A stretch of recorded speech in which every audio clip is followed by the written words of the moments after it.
So the number one most common symptom across the board, whether you're in perimenopause or menopause, is fatigue, exhaustion. And then as time goes on, symptoms begin to really ratchet up. And so women will start to notice a lack of word recall, a lack of alertness. Unless you do a gut microbiome sort of analysis, even outside of perimenopause, right, and other hormonal abnormalities, this is an important facet to look at. Even when you're talking about something like endometriosis, which is, often a disease of estrogen inflammation. You have enough hormones to make a difference. I say that it is 40-ish is the critical decade to get our health together. Sorry to have sworn at your audience, but listen, people, it is the adulting time. Our hormones are really good because they affect every system of the body and help us adapt to stress. The longer your body is forced to live without the benefit of your natural estrogen, the less healthy you're going to be. My 85-year-old mother has a normal bone density, which is unheard of, right? And so there's that generation who had it, it was snatched away. But then, oh my gosh, the baby booming generation, if I were 63 or older, I would be so angry because that is the generation that never got it and maybe never will, right? So they are now coming to the place of frailty, saying, what happened to us? How come nobody ever told us? And then, my generation, I'm 57, so I am an Xer, and I am the generation that was raised to believe, and at least this is what my parents told me, that I could be anything I wanted if I worked hard enough, right? What I didn't realize is that I could have anything I wanted, but I could not have it equally.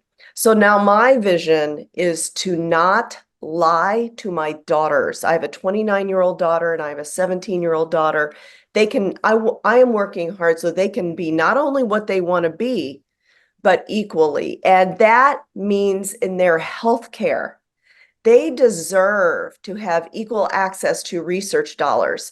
They deserve, sorry, I'm being telemarketed.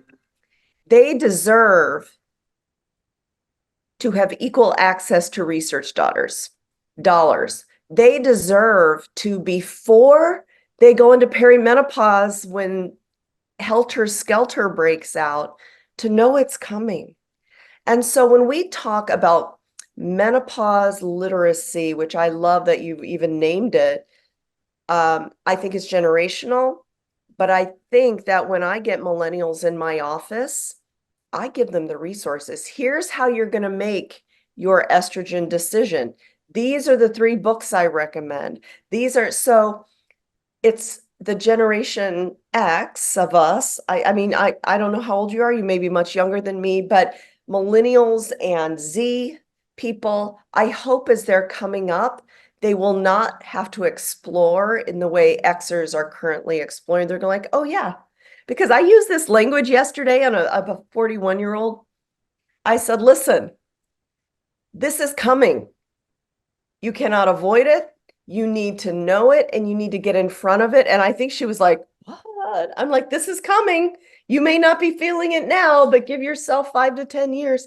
So in terms of literature, that's such a long answer. You'll find that, Cynthia. I tend to just drone on, but I think it's generational. I think those of us hot in the middle of it right now have an obligation to our daughters, but I'm going to tell you for sure, the majority of the women that I encounter in public, even at a cocktail party, at a birthday party the other day, have no idea, and are still whispering about it. And sometimes I feel like everybody knows because you and I know, and because we're talking about it all the time, and everybody in the menopause is talking about it all the time.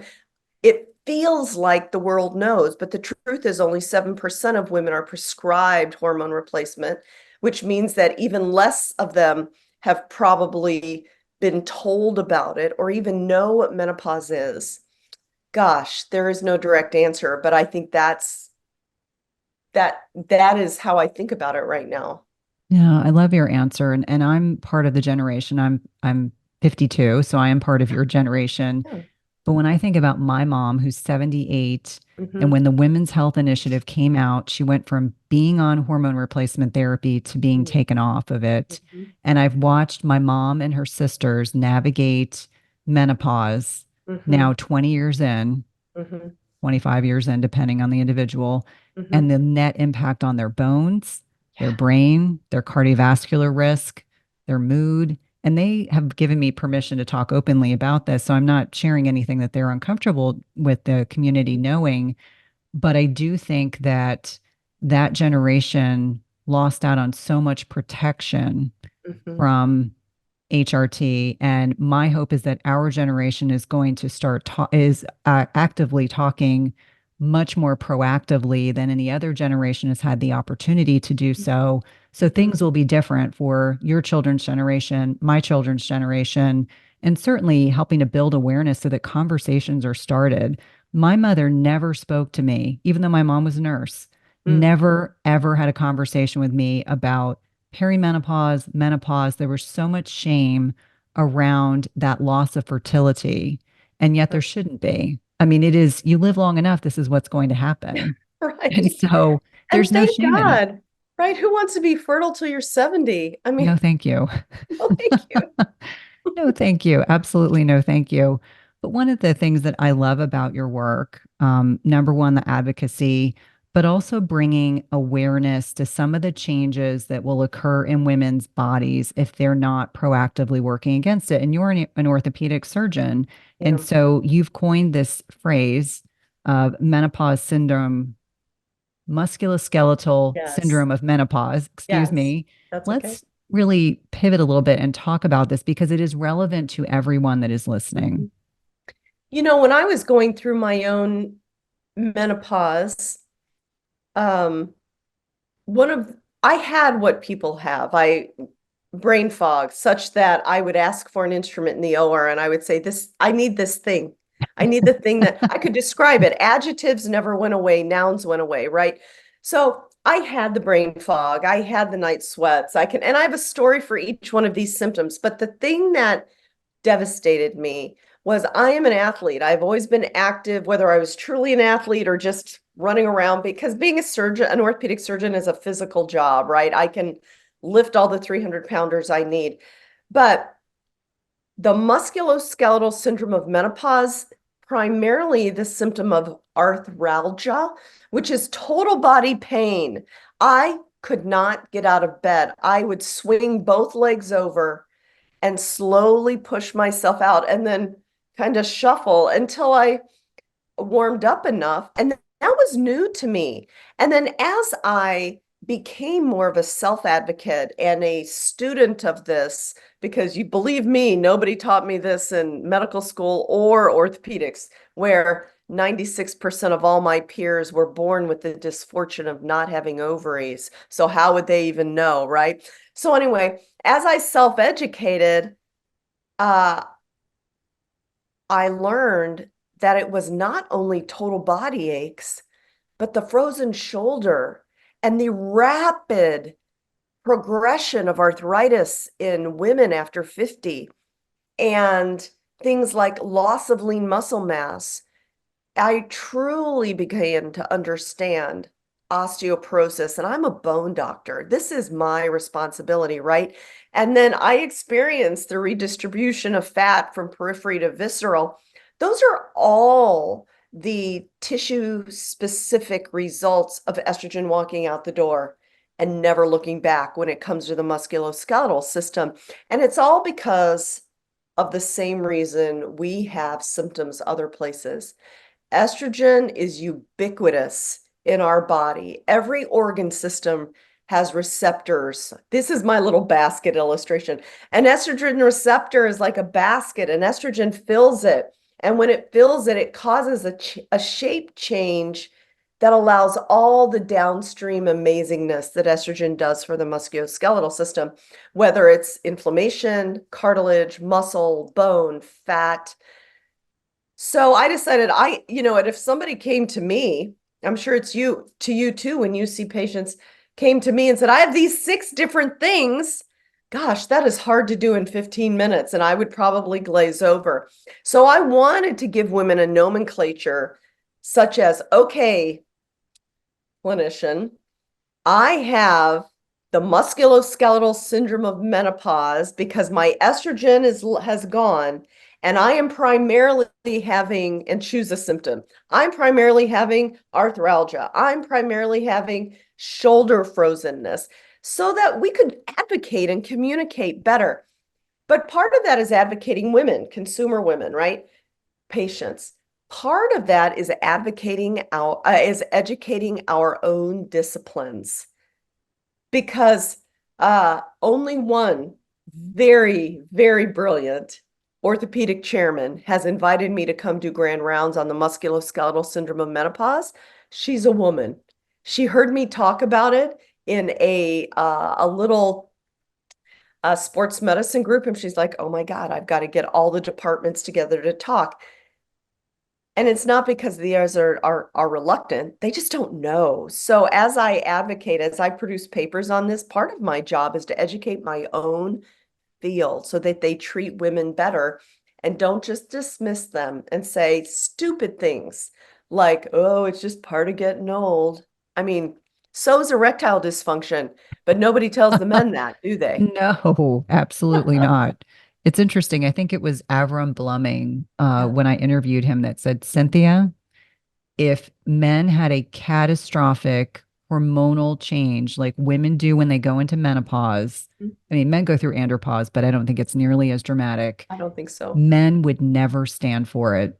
Oh, And he's like, women are having a moment. People are paying attention. Women are talking about these things. Healthcare practitioners are being forced to have these conversations and or refer out to appropriate people. that's right. So I love that you are coming at this as a clinician, as a woman who's navigated the transition into menopause. And one of the things that I find really interesting about the changes that are starting to really occur around age 40, this loss of muscle mass and loss of strength. And for you as a clinician, I would imagine that you are seeing many, many patients, male and female, that are frail.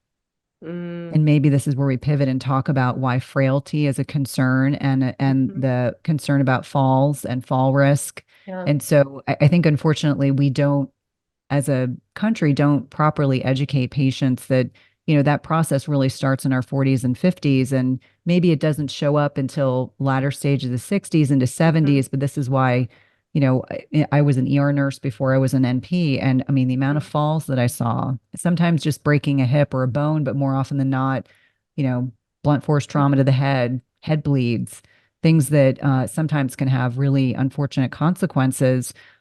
So for you as a clinician, that loss of strength and muscle mass oftentimes precedes the frailty piece. Yes. What are some of the things that you talk to your patients about to help educate them? Obviously, lifestyle piece is important, but I know that you're probably starting earlier than the average clinician having those conversations.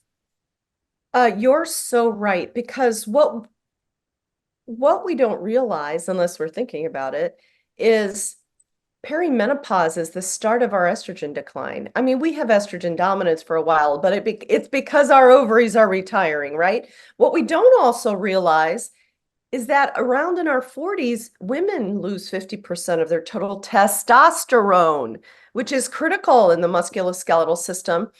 And even though we haven't worked out the exact dose response pathways like we have for men, because what we have to do for testosterone in women, we have to infer from the male data because there's just not enough research.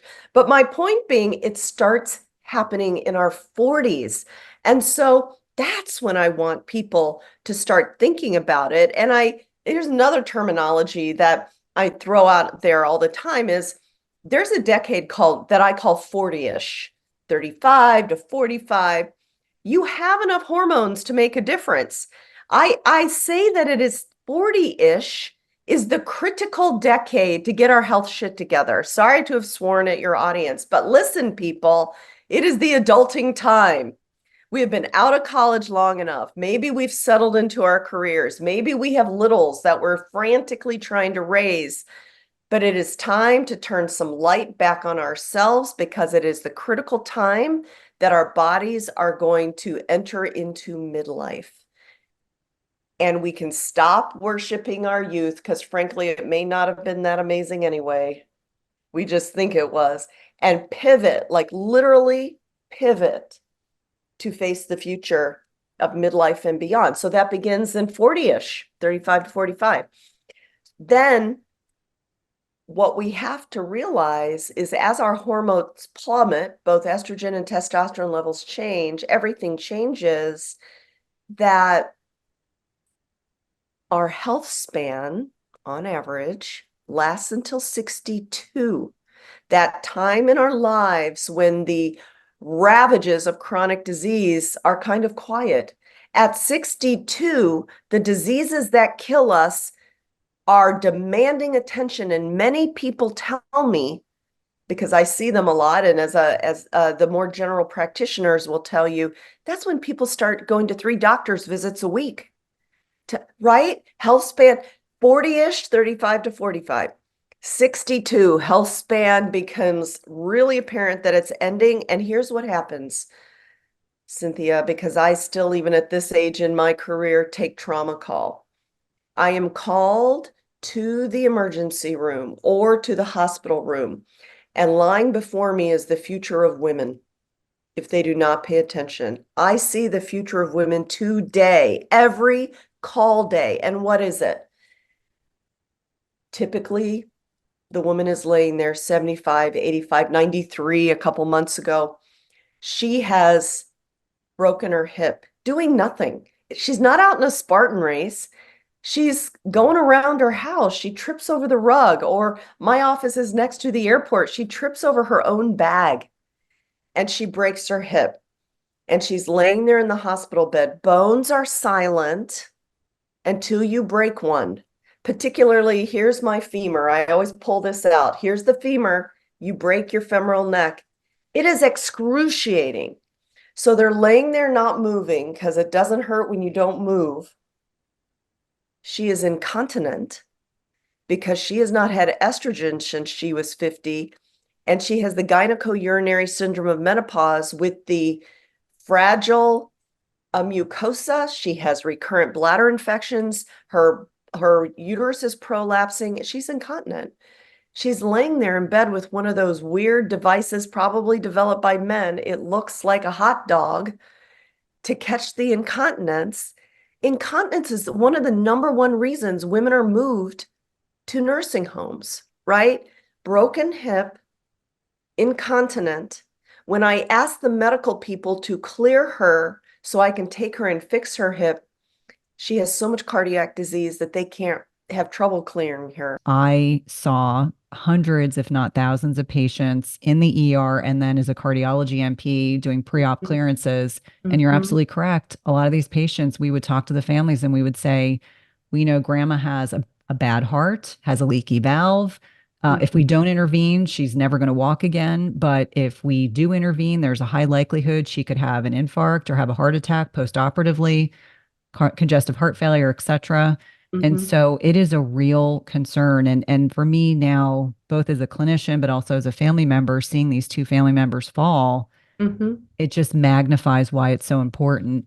Now, when we're talking about bone health, obviously there are things we can do now, but I'm thinking about our younger women, many of whom are appropriately put on oral contraceptives so that they have choices about when they choose to become pregnant.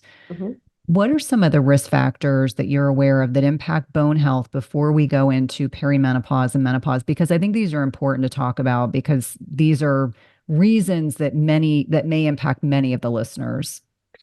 I love that you asked me that because of late I have, we're in Olympic trial time right now. So we're parading out all our young champions who have worked their whole lives to get to where they are. It's a really timely question, but what happens along the way for women, for young women, and also because honestly, we in the United States, we've had Title IX for about 52 years. So women have been equalized in sport, or trying to get there in terms of access for 52 years. Well, female athletes very commonly live in a state of relative calorie deficiency, meaning either they're working so hard all the time and they're underfeeding, they just can't get enough calories in, or they are purposely undercalorying because they want to be little, like our pinkies. We're told to be little.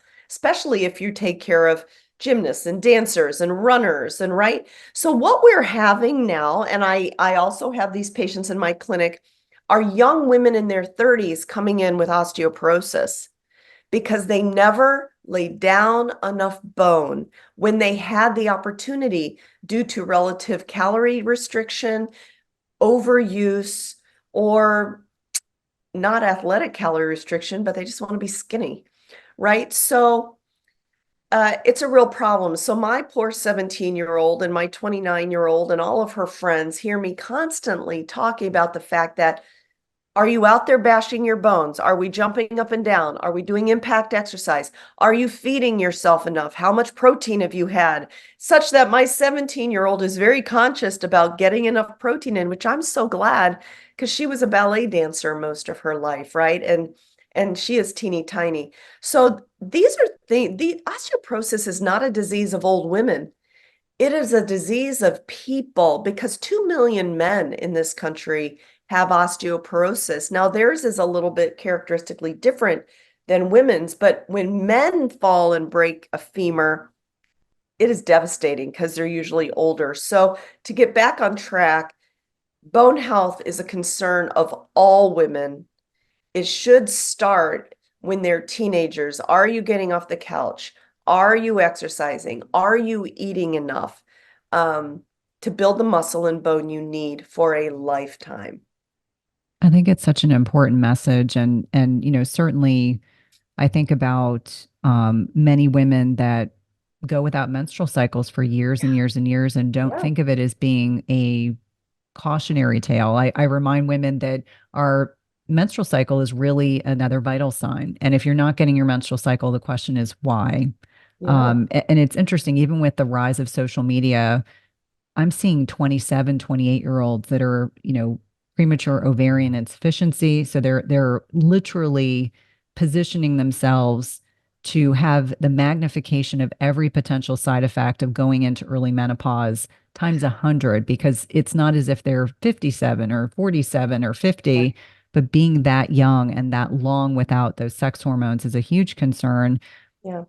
You're talking to your patients about bone health and talking about how we build bone, how we break down bone, and the interrelationship of estrogen or estradiol and progesterone. Can we just speak to osteoclasts and osteoblasts? Because I do think this is interesting, how the bone breakdown accelerates within that setting of that loss of estrogen.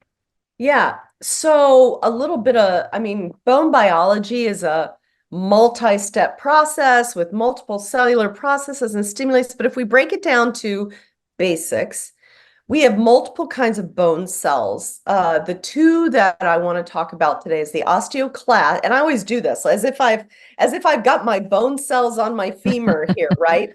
We have the osteoclast whose job is to go along the bone, and when it receives stimulation from the body that, oh, we need some minerals. Oh, I've seen some deficits everywhere in our body. I need some of the things in the storehouse of the bone.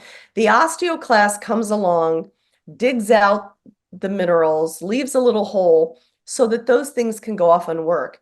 Coming closely behind is the osteoblast, B for build. It's like, oh my God, there's a hole in the bone. Let's fill it in. And so these two cells work in tandem. They crawl along the bones. And so throughout our lives, there's a relative balance of breakdown for supplies and rebuilding because our bones replace themselves every 10 years. What happens in menopause as estrogen walks out the door, estrogen is an osteoclast regulator. It keeps the osteoclast in control. The osteoclast is kind of a crazy, if you want to personalize these cells, little crazy cell. It's going to go out and go roughshod unless things control it, like estrogen. So when estrogen leaves, it's not that the osteoblast stops working. It continues to work and build. It's just that the breakdown outpaces the osteoblast. So instead of working like this, they're working like this. Now, this is a gross oversimplification. And sometimes I think bone biologists are going to write me hate mail. But for those of us who deal with the general public, it's a very visual way to see what's dampening the osteoclast. So to answer the question, can you build bone? You continue to build bone, but you break it down more, right?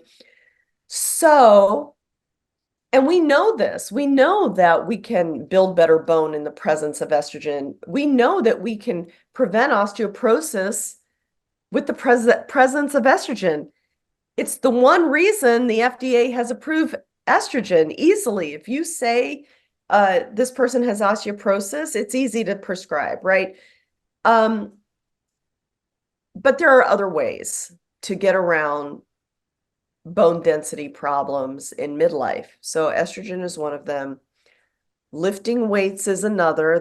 Everybody always asks me, but what if you already have osteoporosis? Can you lift? And the answer is yes. And you can lift heavy if you're careful. There's a study that has shown, it's called the Lift More study, that under supervision in a careful way, you can lift heavy even in the presence of bone deficit. So we need to lift weights.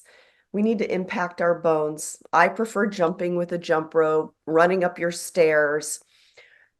You can also rebound on a trampoline.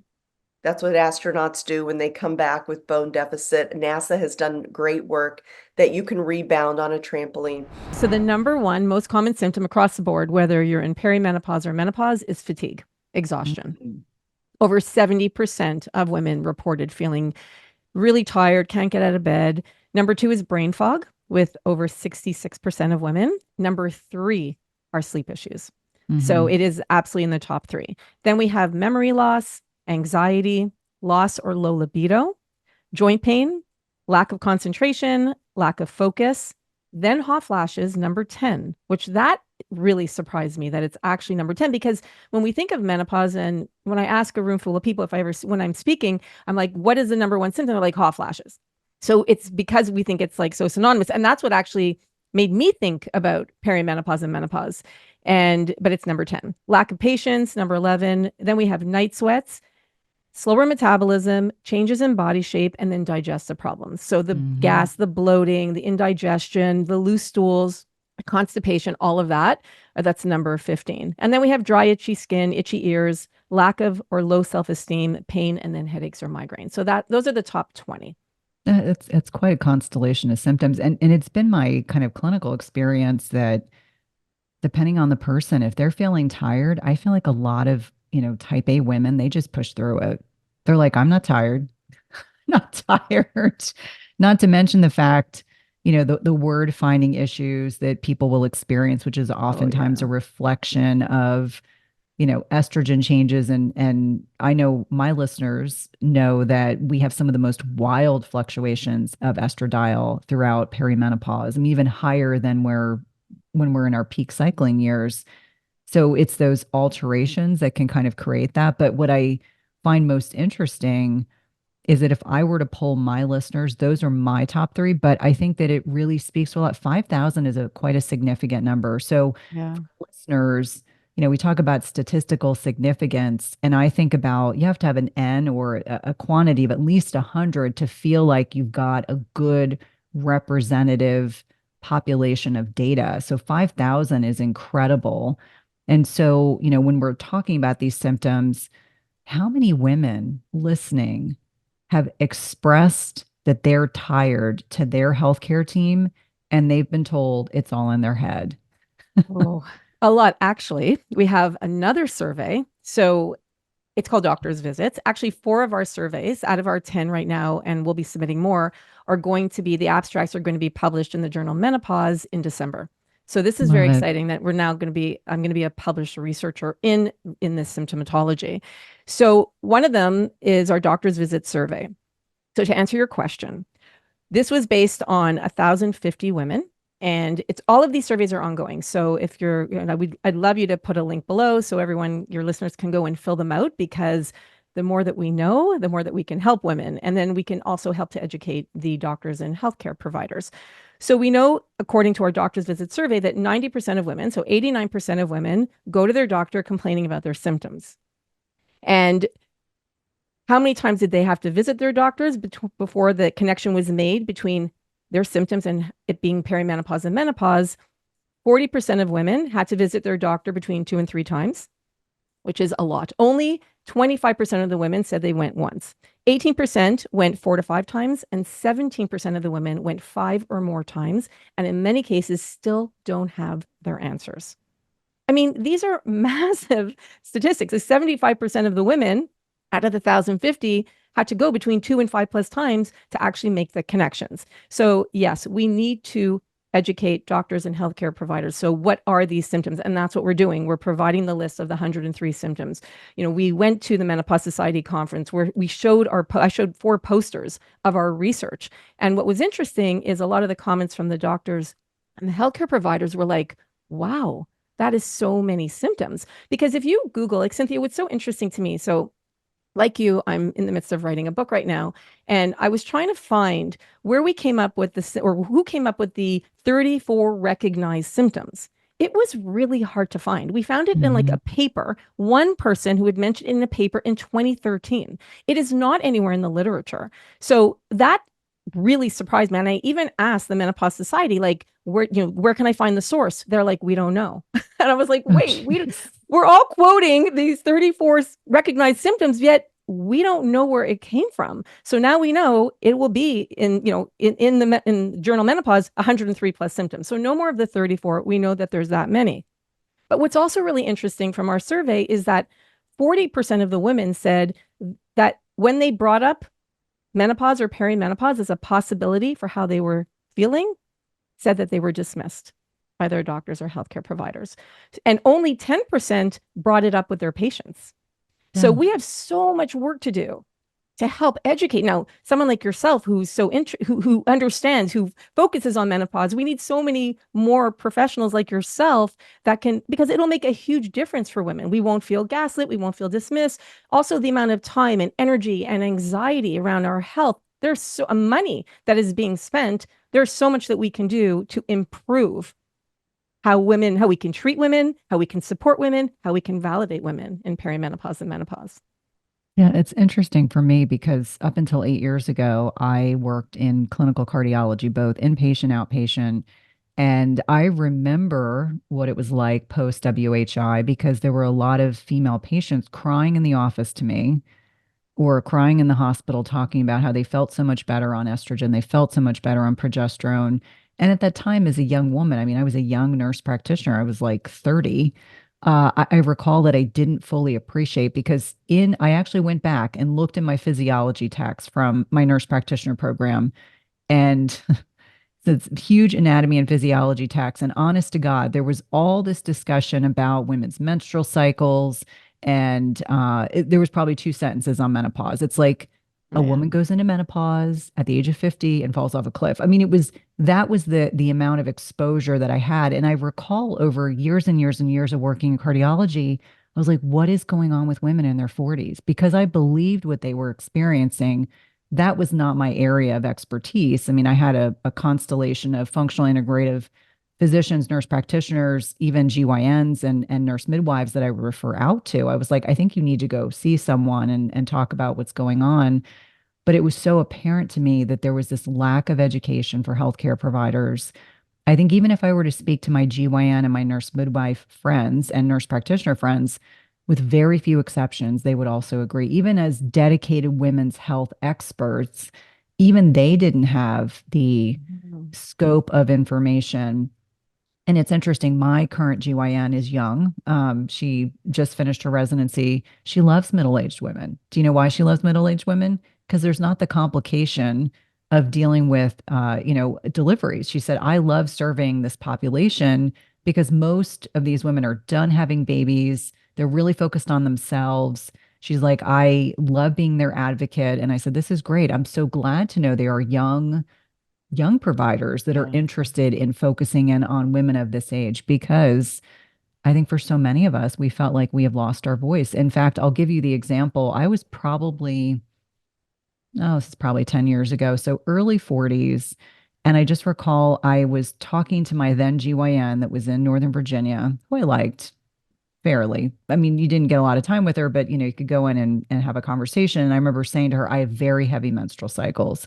In fact, today my period started. And so she did an internal exam, and then she looked at me, she goes, "Oh my God." And I said, "What?" She said, "You weren't kidding. It was heavy." And then she said, "That's okay. Here are our options. We can put you on the pill. We can give you an IUD. IUD. We can do an ablation, or, you're done having kids. You've told me that you're done, you and your husband. We can just do a hysterectomy." And I was like, no, no, no, and no. And so we're so quick to, fix the problem, to remedy the problem, but there were never any discussions about what's your sleep like? How do you manage your stress now? Anti-inflammatory nutrition. I mean, I know these are topics you like to talk about, but I reflect back on that and I recognize, and this is not pejorative, the traditional allopathic model is not designed to talk about lifestyle. It is an unusual provider that will think to say to their patient, "Oh, by the way, let's make sure we're having these conversations." But the way to help women navigate perimenopause and menopause is we have to start earlier. We need to start women in their 30s having those conversations so that they're prepared. And anyone that's listening, and I know I have listeners under the age of 40, perimenopause can start that young. It really can. I suspect, I had my second pregnancy at 36.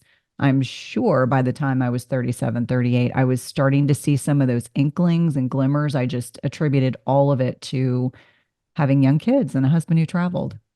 Well, we know it could start as early as 35. And I look back on my journey and I believe I started around 35, 36. My first symptom was phantom smells. And that's when you smell things that other people don't. We have a survey on that too, because I was fascinated by phantom smells. And I remember I would work in an office with 20-year-olds and I'd be like, do you smell smoke? Do you smell gasoline? And they're like, "We have no idea what you're talking about." And I'm like, I smelt it for months. And then I had several MRIs and went to my doctor, went to an ENT, and they're like, "It's in your head," or "We don't know what the cause is." But now we know it's a symptom of perimenopause and menopause. And also, when I tried to get pregnant in my mid 30s. So I got pregnant during perimenopause and I lost baby and then I got pregnant again. And then I ended up having it's called when you're bleeding, a hematoma. I forget what it's called. Anyways, I forget what the actual term is, the medical term. But I ended up being on bed rest for 10 weeks with my third. And this was my third. And I was 40 at the time in perimenopause and didn't know it.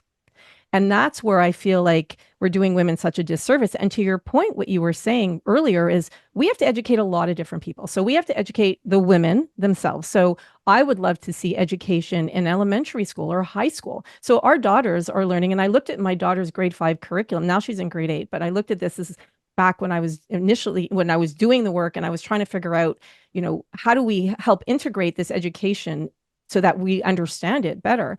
And they teach about, obviously when, kids are going through puberty, but they don't teach about anything about perimenopause and menopause, and neither in the high school. So I'm like, well, we need to change it at the curriculum level so that girls, when they don't come into this stage and they enter into their mid 30s or 40s and their 50s, it's not like, whoa, what's happening to my body? Like it happened to me and probably yourself and so many other women. It came by surprise. I mean, I didn't even think about perimenopause. So I was in perimenopause for a total of 14 years. 11 of which I had no idea. No idea. So from 35, 36 to 47, I was like, what's happening to me? Why am I gaining weight and losing weight? I had insane weight fluctuations. Why am I raging? Why am I so awful to be around myself? I was so angry, and the moodiness and the sleep issues. And I mean, I could go on and on and on with the phantom smells with no explanation. Now, if women know earlier, okay, this is what, these are possible symptoms. Speak to your doctor, healthcare provider. Here's what we can do to help. Maybe you need to start hormones earlier. If you want to go on hormones, maybe some supplements, maybe obviously lifestyle and nutrition. For me, that's number one and number two. But, if women know what they're entering into, they can make informed decisions and they don't have to question themselves, and they don't have to, that self-esteem goes down, for so many of us, goes down the drain because we're like, wait, is this happening? Is there an alien taking over my body? Like, what is happening? Who am I? And I feel like we would be able to really do ourselves such a service by being able to be treated earlier, feeling supported, feeling validated, so that there aren't so many questions that are circulating in our minds. And then thinking that we're like, is it me?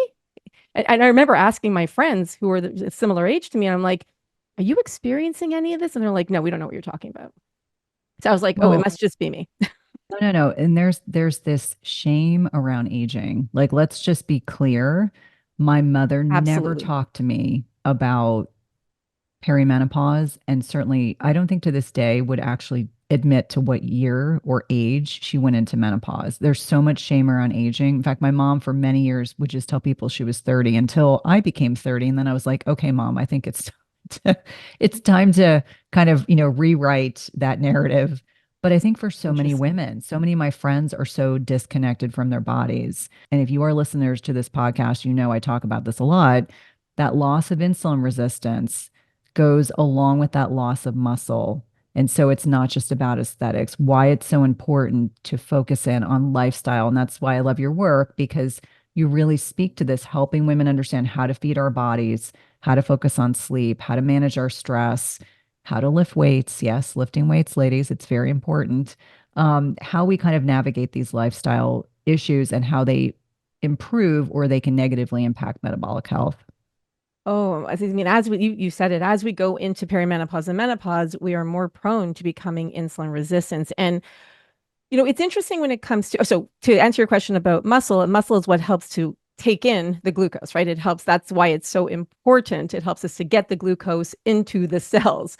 So as we go into perimenopause and menopause and we are losing muscle quicker than we're building muscle, I mean, it's important for so many different things.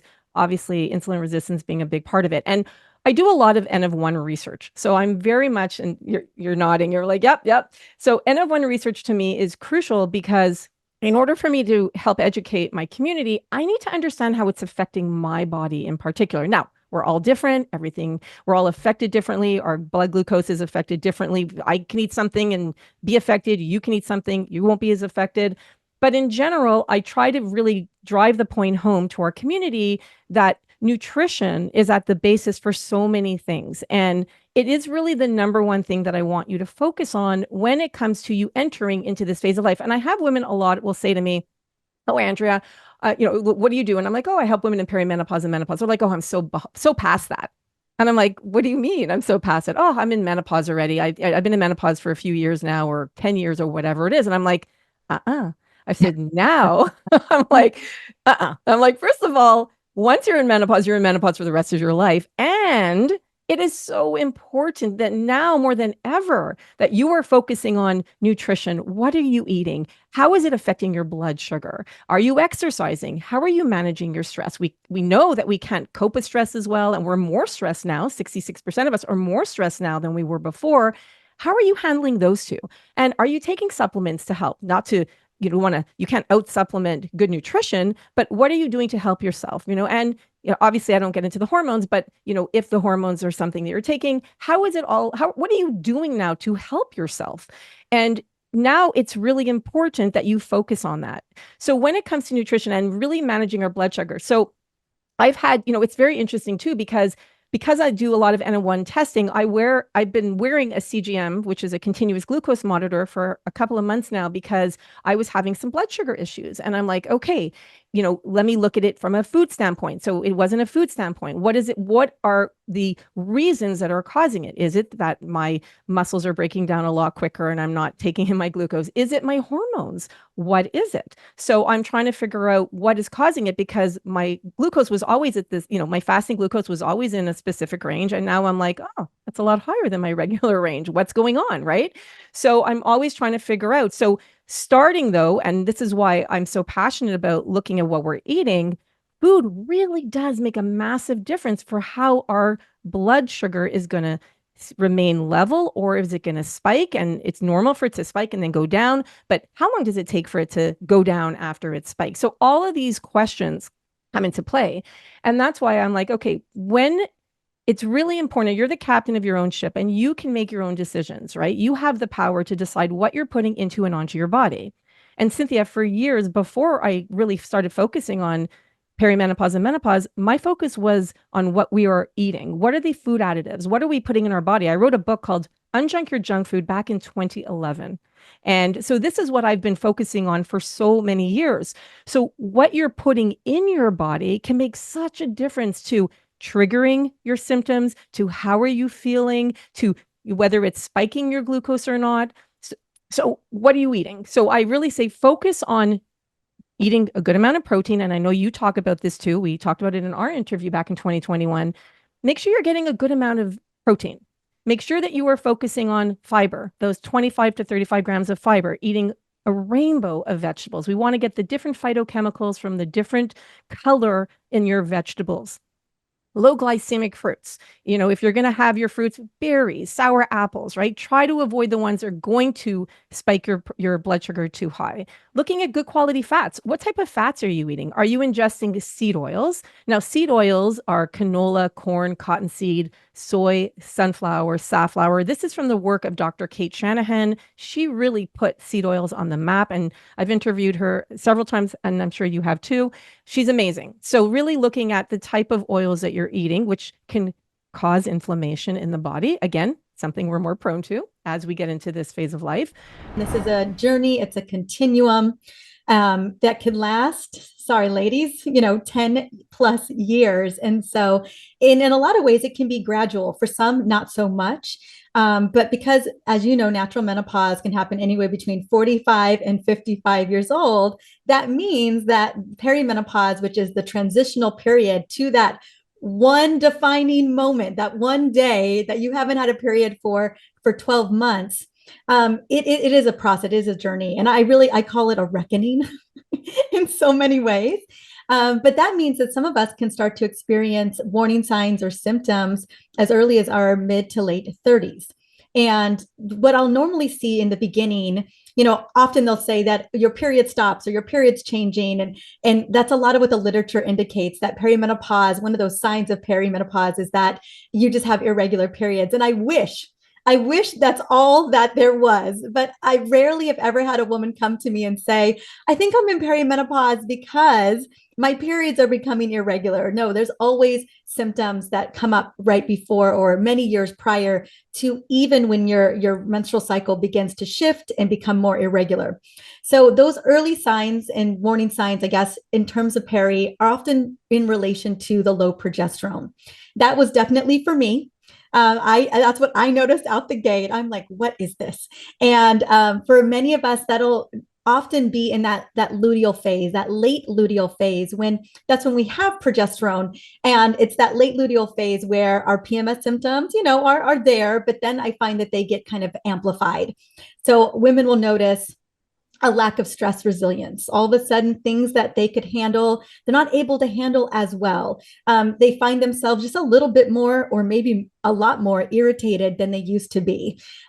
Maybe noticing other mood changes like more anxiety, more depression, more rage, called the perimenopausal rage, sleep issues, and you start to notice that weight resistance, the bloating that begins to happen towards the end of that second week of the luteal phase. So those will be some of the early warning signs I'll notice for women in perimenopause.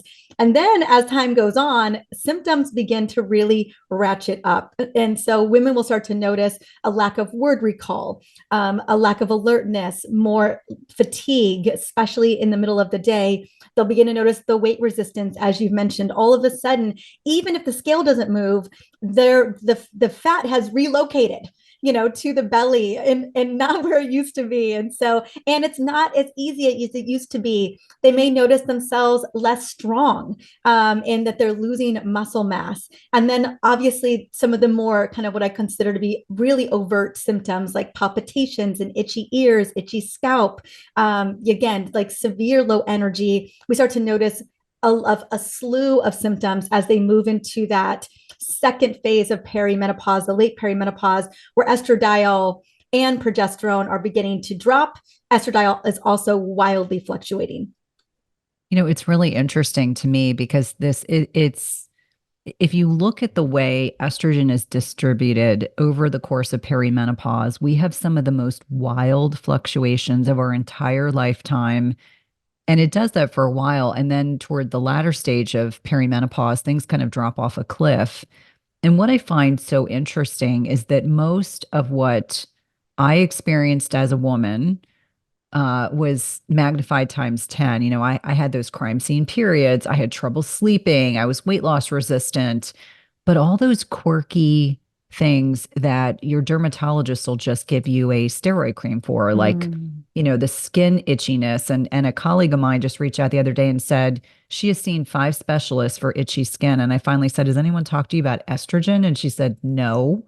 And she said, I'm going to ask for a prescription immediately because I'm tired of being itchy inside my ears. You mentioned the scalp, but she said her entire body is just itchy and she's done everything. So I think it's both reassuring for individuals if they're experiencing these symptoms, but also for those who have yet to have gotten to that point where they're experiencing symptoms, letting them know that our perimenopausal journey is so governed, I think, by lifestyle, the Yes. choices that we make in lifestyle that can either magnify or can reduce some of the symptoms that we are expected to experience. When we're thinking about strategies for navigating perimenopause into menopause, we talked a little bit about macros. We've talked about continuous glucose monitors, wearables, things like that, thinking about fiber. What are your thoughts about what is the most efficacious way to be exercising? So exercise in and of itself is not what we do to lose weight. So I think that's one, Yes. kind of reframe that I think many of us have to kind of wrap our heads around. What are some of the things that you do in terms of physical activity that you feel like are the biggest needle movers for you at this stage of your life? I would say the biggest. Now, I've come from years of exercise burnout. I would say that exercise was probably the Achilles heel that really finally tipped me over for Hashimoto's thyroiditis. And so I have recovered from some pretty intense HIIT training classes over the years. But what's important to me, and I think that's important to all of us, is that I want to be able to not I want to be able to throw my luggage into the overhead compartment at 5'2". I want to be able to pop up from the floor. I want to be able to pick up my sick 3.5-year-old off the floor if he just doesn't have the energy to do it and not even bat an eye. And so strength strength is so critical to me. And so the thing that I prioritize, 3 to 4 times a week is strength training, and with progressive overload so that I'm getting stronger over time. But the other thing that I do, I really do feel like it's probably the magic bullet of magic bullets, is walking. I walk so much. I walk in the sunshine as much as possible. I walk after dinner. I walk after lunch. I try to walk after breakfast. I would say that I walk probably 4 to 5 times a day. Like if I have a 10-minute window between 2 meetings, I grab shoes and I'm out the door. That is what I'm doing. And I clock somewhere between 12 and 15,000 steps a day. And I'm not necessarily doing it for the metabolic aspect. More so for me, it's clearing my mind. It's a moment to myself. It's recalibrating my stress response system. It's telling my body that I'm safe. And it's something that I just get to do for me. And as a mom and an owner of a company, like no one gets to mess with me. I'm so protective of my time. And walking is one of the most beautiful ways that I do that. And again, there's so many beautiful benefits. Like I've worn a continuous glucose monitor on and off for almost 3 years now. And I will say that hands down, if I want to get my blood sugar back into optimal range, which for me is 70 milligrams per deciliter to 110 milligrams per deciliter, girl, I'm looking for optimal. Okay. The walking is the ticket. So if you wanted to bank on longevity, I think for all women or all people listening, like that's the way to do it. And when you get to do it with family, you get to connect in that way. It's just a beautiful way to boost that oxytocin and to kind of calm that nervous system energy. Yeah. And I love that you really emphasize you're doing this throughout your day. It's not like you walked for 3 miles or 4 miles in the morning, that you integrate this throughout your day and you've seen significant health benefits. Yeah. The one thing that I've really been disciplined about doing for the past year is wearing a weighted vest. I know. I love it. You look good. Featuring it on social media because I kept saying I talk about it and I'm not showing people what I'm doing. And, it was interesting. It was humbling because you put the weighted vest on and it's balanced, but it's, I started with 10% of my body weight. And I remember saying to my husband, the first time I wore it, I could go about 15 or 20 minutes. And then I just felt like, oh my gosh, so much more weight on my frame. Having said that, I think it's so helpful to know that it gets my heart rate up into that zone, like solid zone 2. for me, I do feel like the one thing I've really noticed is I've been hungrier. So to me, I kind of convey that I'm doing more benefit to my body. It's a little bit more hormesis or hormetic stress, but not in a negative way. It's not like I'm not recovering. And I 100% agree with you that I am really cognizant of getting on and off airplanes and lifting my own bag. And I'm sure there's lots of wonderfully chivalrous human beings out there who always graciously offer. And I always say, thank you, but no, thank you. I need to do this because one of the things that precedes muscle loss is strength loss. Yeah. And so that to me is something I want to avoid. The other thing that I have found to be beneficial is trying to balance on one leg. So Yes. balance work is important. Like my husband will sometimes look at me like, what are you doing? I'm like, I'm putting on my shoe, I'm tying my shoe, and I've got one leg, bent, and I'm doing it to balance. And I said, it's balance is really important as we're getting older. Yeah. It's not only telling our bodies where we are in terms of proprioception, where we are in time and space, but also shows me where I need to do more work. Yeah, I we do a always have lot of unilateral training. Yep.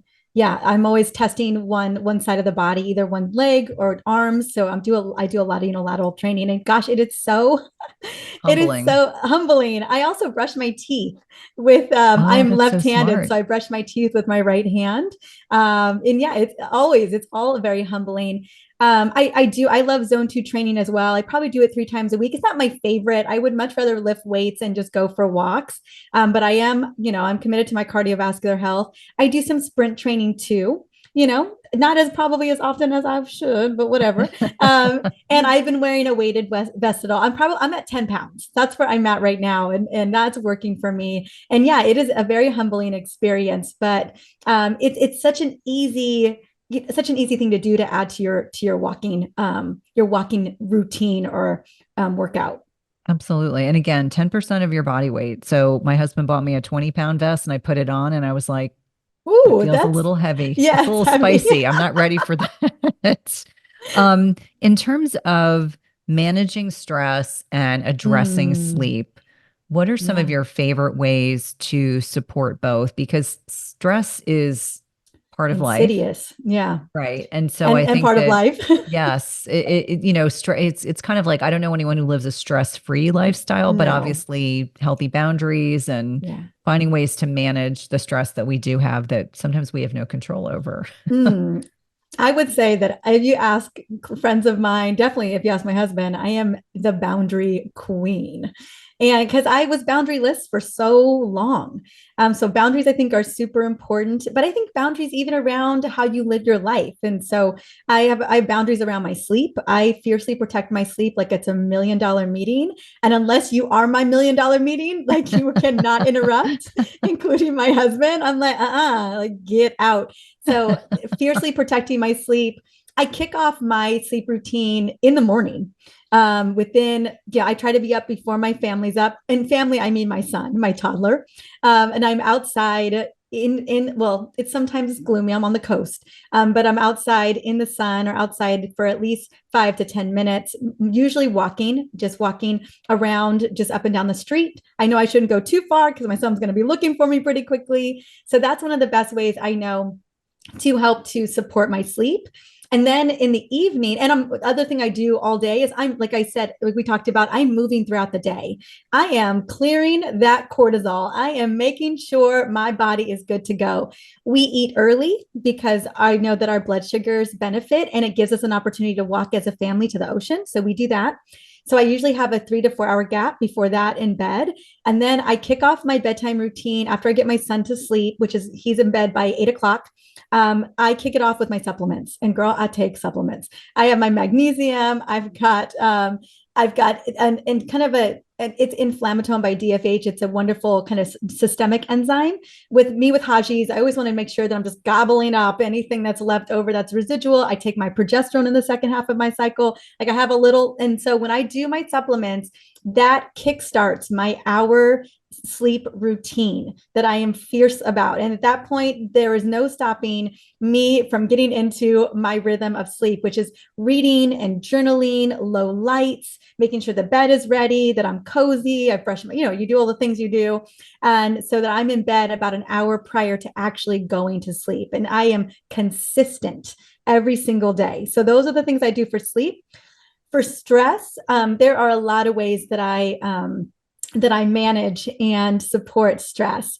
I have no problem admitting that I used to be addicted to stress. I used to think that it was my slight edge. And so I have, recovered from a lot of being in survival mode, deregulated cortisol levels to the point where they were actually extremely low. And so I have learned that I have some deeply embedded patterns that I'm still healing. And I am very actively on that journey. And so in order to mitigate my kind of default patterning that likes to come on in, all that she's always just like, hey, let's be this way. And I'm like, okay, maybe that doesn't support me. You are right. My reaction to X, Y, and Z is a byproduct of what I went through years ago. And this is something I need to work on. And I have found personally doing breath work for me has been life changing. And that is something that is not a huge investment in time. And it's something that is free and accessible. And I think for everyone listening, if you need to start somewhere, that might be a good place to start to help quiet that autonomic nervous system. You mentioned some supplements, but I'm curious, what are your favorite supplements? Like kind of loop back our conversation to the supplement piece. What are your favorite brain boosting supplements? I think a lot of people listening have expressed a desire to try things that help with brain health. Obviously, foundationally, sleep, stress management, nutrition, exercise, all those things are foundational. You have to do the foundational stuff first. Yes. Don't go right to the supplements. But what are the supplements you have found other than hormone replacement therapy, which I'm sure we can talk about separately? I was going to say estradiol and progesterone, yes, girl. Exactly. But if you were going to layer in something else for a patient that is otherwise, doing the lifestyle stuff, maybe they are or are not yet on hormone replacement therapy, what are some of your favorite brain supportive supplements? Absolutely. Well, as you know, I had a brain injury last summer, to the degree that I couldn't shower, I couldn't drive my car, I couldn't even get my son ready in the morning, which is something I really love to do every morning, to get to spend time with him. And there was a dark moment there where I thought, oh my gosh, what if I don't recover? Because oftentimes people with brain injuries, there's a part of them that just isn't there. So it was a very kind of scary time, but supplementing was so critical for me at that time. I was, and so I just want to speak into kind of my own kind of personal journey around that. And I will tell you that perimenopause, holy moly, we talked about one of those, kind of signs or kind of warning signs. But even myself, took me a while to, kind of link the two together, that this is one of my perimenopause symptoms. But I think that, the mental health is still just not really talked about. It's just kind of this assumption that we as women kind of gaslight ourselves with it and say that, this is a difficult time. Like you were saying, earlier on before we started recording, that I'm empty nesting, or I'm about to empty nest, and that explains it. Or, my career, that kind of explains the changes that I've had in mental health. But I think that's one of the symptoms that really needs to be brought to the forefront and really openly discussed, are the mental health changes, because it's not just anxiety and depression, which, in and of itself are enough, but even just complete lack of desire to do all the things you normally would want to do in life. There's just sort of this apathy that is very common that comes to perimenopause. And I think that that's a really important symptom for women to be aware of, that it's not just hot flashes and night sweats and brain fog and sleep disturbances, but it is, these sort of out there symptoms, electrical sensations, heart palpitations. I can't tell you how many women have gone and seen cardiologists during this time because they're having heart palpitations and so fearful that they're having, cardiac changes now. And the mental health changes, because I think that if we even just spoke about it amongst ourselves and brought it more to the forefront, there would be less shame associated with it. Yeah, I couldn't agree more. And I think in many ways that the degree of anxiety that I hear women expressing, especially in early to mid perimenopause, when they're in that luteal phase and they have less progesterone and they're wondering why they're waking up anxious, they're struggling to get through their day. And I think on a lot of levels that this lack of awareness and lack of information that's available to women, I've had women tell me they thought they were losing their minds, but in essence, it was this loss of estrogen, or it was this relative estrogen dominance, given the fact that progesterone and estradiol are designed to balance one another out. But as we're navigating these changes, that can be so important. And you mentioned the apathy, anhedonia, just not having a desire to do things.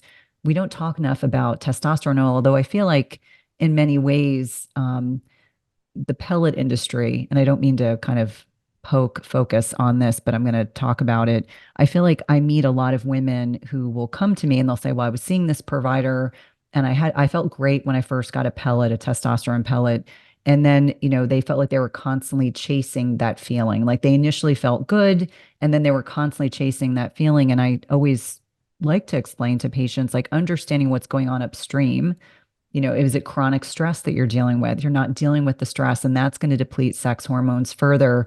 But I think in a lot of ways, we're starting to talk more about the need to be aware of how important testosterone is for women, that motivation hormone. I think everyone thinks about it in terms of libido, and yes, that's important, but being able to build and maintain muscle, just thinking about the executive functioning that goes along with testosterone as well, and how that plays in with mood disorders.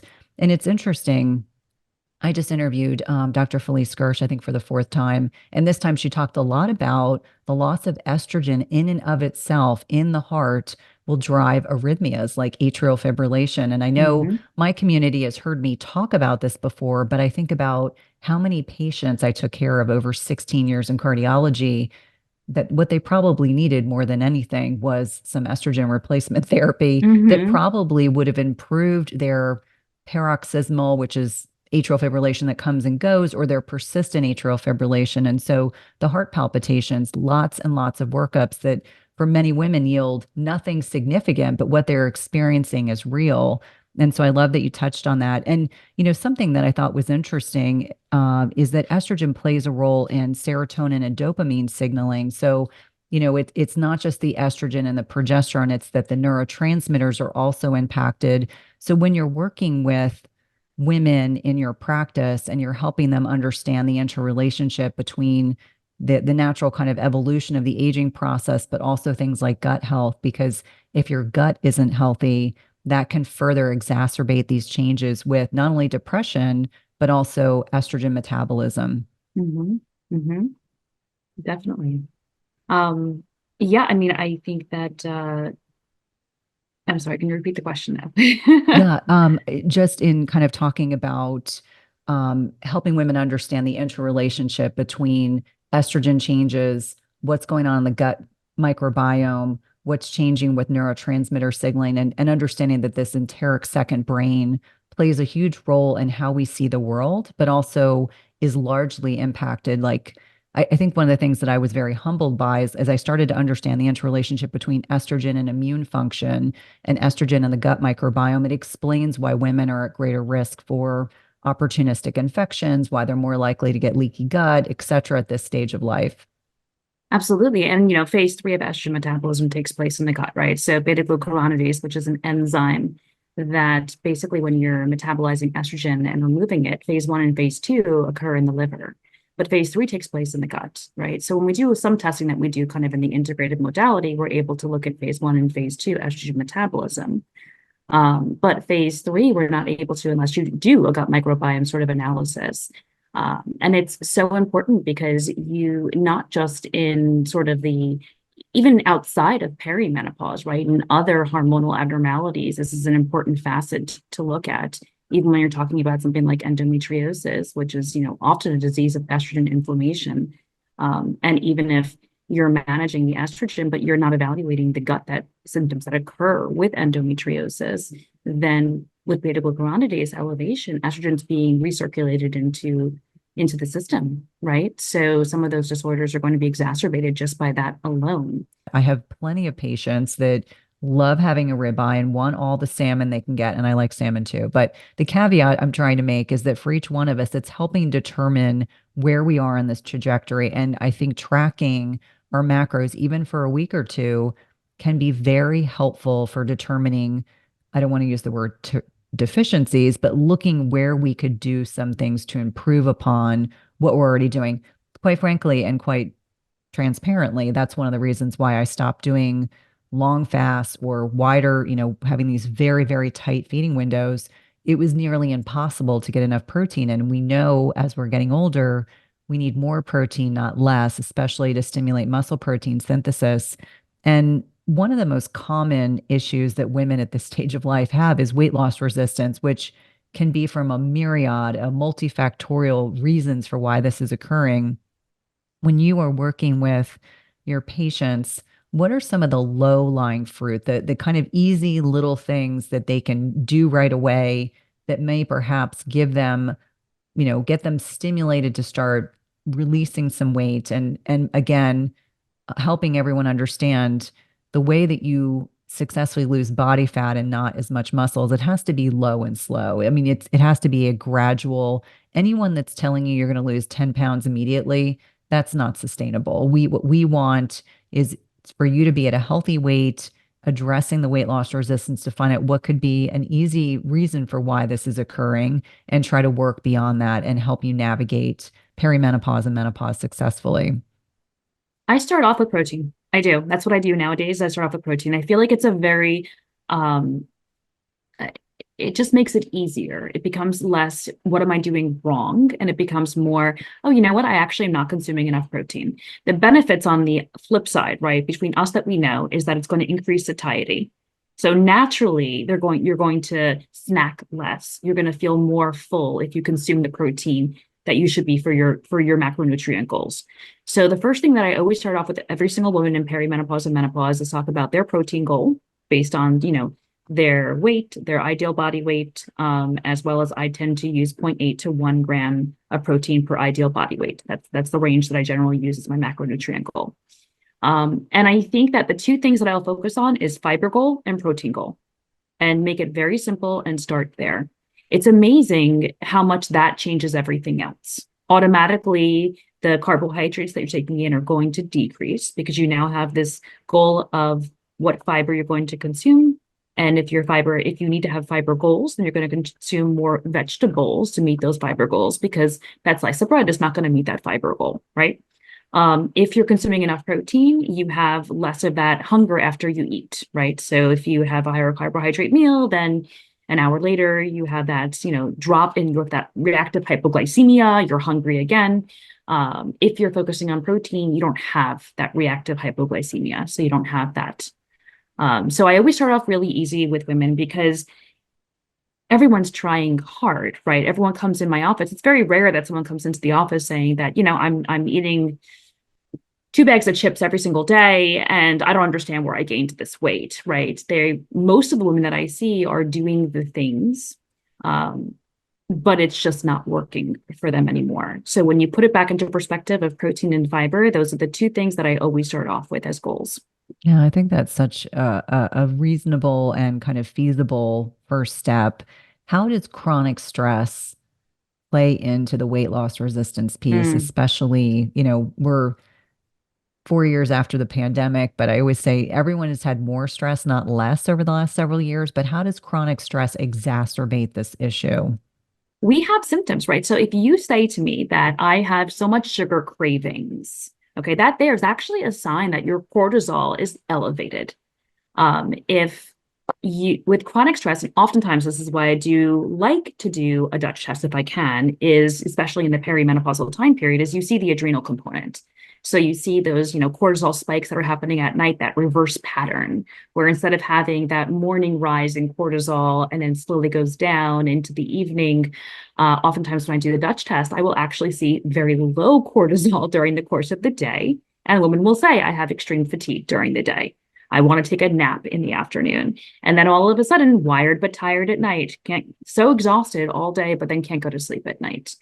And I think that if you don't take care of this aspect of things as well, then weight loss goals is just one aspect. The weight loss goals will not be met. It's very, very, very hard.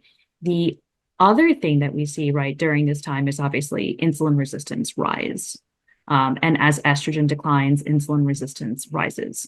So I will focus a lot when I look at a whole picture of a woman who comes in perimenopause at looking at the cortisol values. And again, if you are someone who, financially can put those resources into doing a Dutch test, for example, then a provider who's aware to ask the questions that are you finding that you're craving this or you're craving sugar?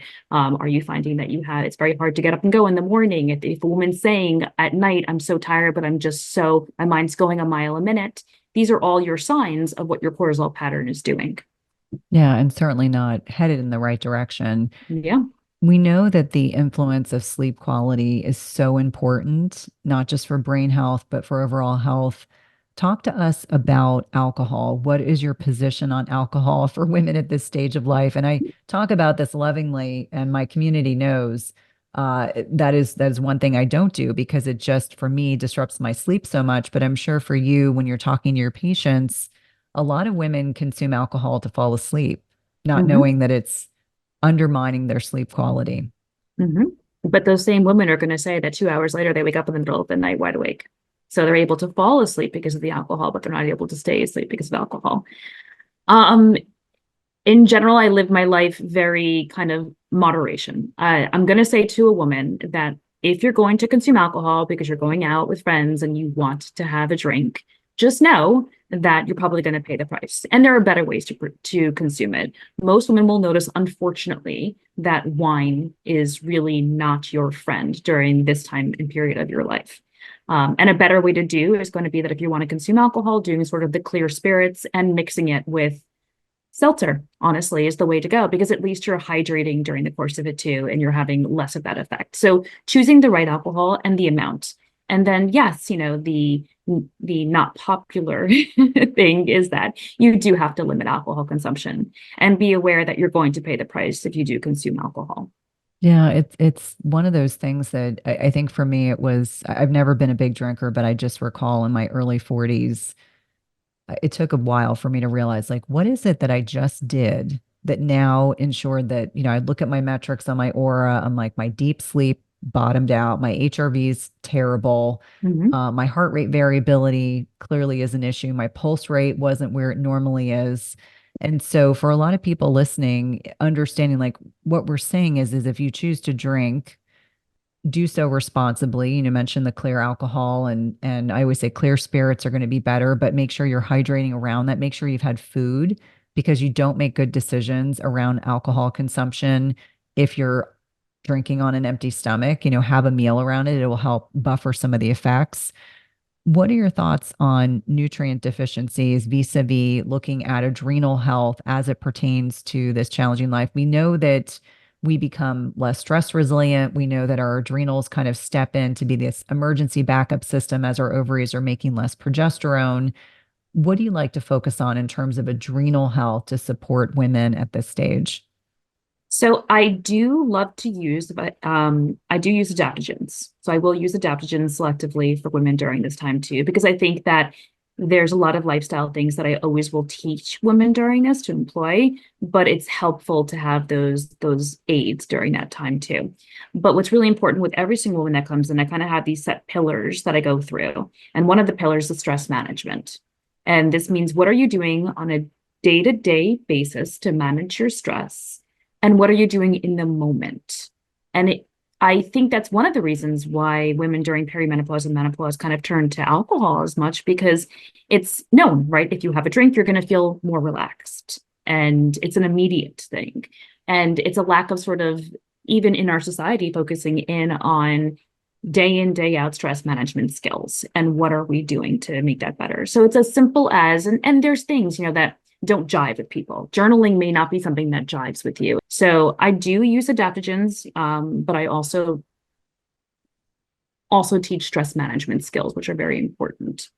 Oh, it's absolutely vital. And I don't think enough clinicians are talking to their patients. I jokingly will say Stress management is not 5 minutes of meditation once a week. It needs to be something that appeals to you and that you can do. Like I know for myself, now it's warm. So grounding, connection to nature, getting out in the morning is really important. And I do a lot of breath work because I'm going to admit this to the entire community. I struggle with sitting down and doing meditation for 15 or 20 minutes. I keep saying eventually I will go to a Joe Dispenza event because I do feel that there's a lot of value in it. But the thought of meditating for a whole week or throughout an entire week is a little daunting. So I completely understand and appreciate how thoughtful you are in saying if journaling doesn't work for you or coloring doesn't work for you, find the thing that you enjoy and embrace it. Lastly, I'd love to talk about testosterone. We know that, when we're talking about hormone replacement therapy, there's a lot of discussions around estrogen and progesterone therapy. And I feel like testosterone is maybe having a moment. Unfortunately, there is not an FDA approved type of testosterone for women. So they're either using little packets of androgel, which I can't even fathom how easy or not easy that is to get a tenth of the dose for yourself, or they're having products compounded. Right. And obviously there's other options beyond that, which are beyond the scope of our discussion. But what are your thoughts around testosterone? Are you finding for women that's kind of the missing link in terms of HRT management and kind of improving the trajectory of perimenopause into menopause? Yeah, I mean, in general, I am a big advocate of testosterone. I don't believe every single woman needs it. And I think that it is important actually to do laboratory values and assess where your physiological range is.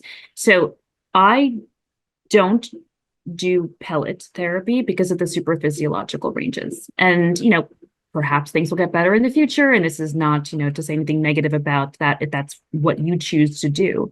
But as a practitioner, I've seen so many women come to me with these 500 on their testosterone, which is male level, right? 300 and above is male level. Whether someone is slightly supraphysiological or slightly above the normal physiological range for testosterone, that what feels right for them, that's fine, as long as they don't have the negative side effects with it. But these levels that go into the hundreds and hundreds are just dangerous, in my opinion. But very often, I think it is the missing thing. Very often, and again, like you said, women will focus on libido as being the missing piece of the puzzle, that it's improved often when they start hormone replacement therapy. Even estrogen alone, right, is going to improve it to some aspect, but still not to the point. And what I will see is vigor, vitality, energy, ability to put on muscle and maintain their muscle, as well as libido. And in cognition too, are all really helped with the addition of testosterone if the values are low on blood work.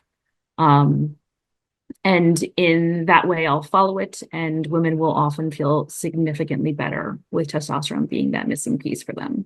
Yeah, I'm so glad that it's something that more and more clinicians are talking about, because I feel like in many ways, for many, many years, there just wasn't enough emphasis. And for the benefit of listeners to understand the side effects of having supraphysiologic testosterone in women can have the potential, and I want to emphasize potential, to be catastrophic. And if you put someone on oral contraceptives who has PCOS, you're not fixing the problem. You're actually putting a little blanket over it.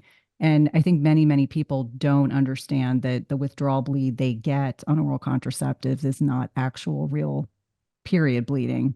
The other thing that I wanted to mention is that doses of estrogen in oral contraceptives have tremendous range, anywhere from 20 to 50 micrograms. What I found interesting as I was preparing for this is that progestins, which is that synthetic form of progesterone, first and second generations like, Depo-Provera, Mirena IUD, tend to be more androgenic. I know you know this. I'm just kind of including this into the conversation, tend to be more androgenic. And so it's interesting when we're looking at contraception as just one piece of the puzzle. There's so much more to it than we actually give credit for. And nothing is more frustrating to me as a clinician and middle-aged woman is to have a patient say to me, "Hey, I finally got put on HRT." And I'm like, "Great, what are you taking?" And then they tell me, I'm like, "That's the pill." That's not actually menopausal hormone replacement therapy. That's actually quite different. And I'm sure you probably find that to be baffling as well, that you're like, they're not synonymous. They're quite different, different dosage, different purposes. Are you sometimes surprised when you either see people talking about this or there's this lack of information? Because patients don't realize, they're assuming that they're getting what they're asking for. And then they find out after the fact, oh no, that's actually a contraceptive. Yeah. I did my postdoc at Stanford and was working with Mariza Snyder, who was the PI for the Women's Health Initiative.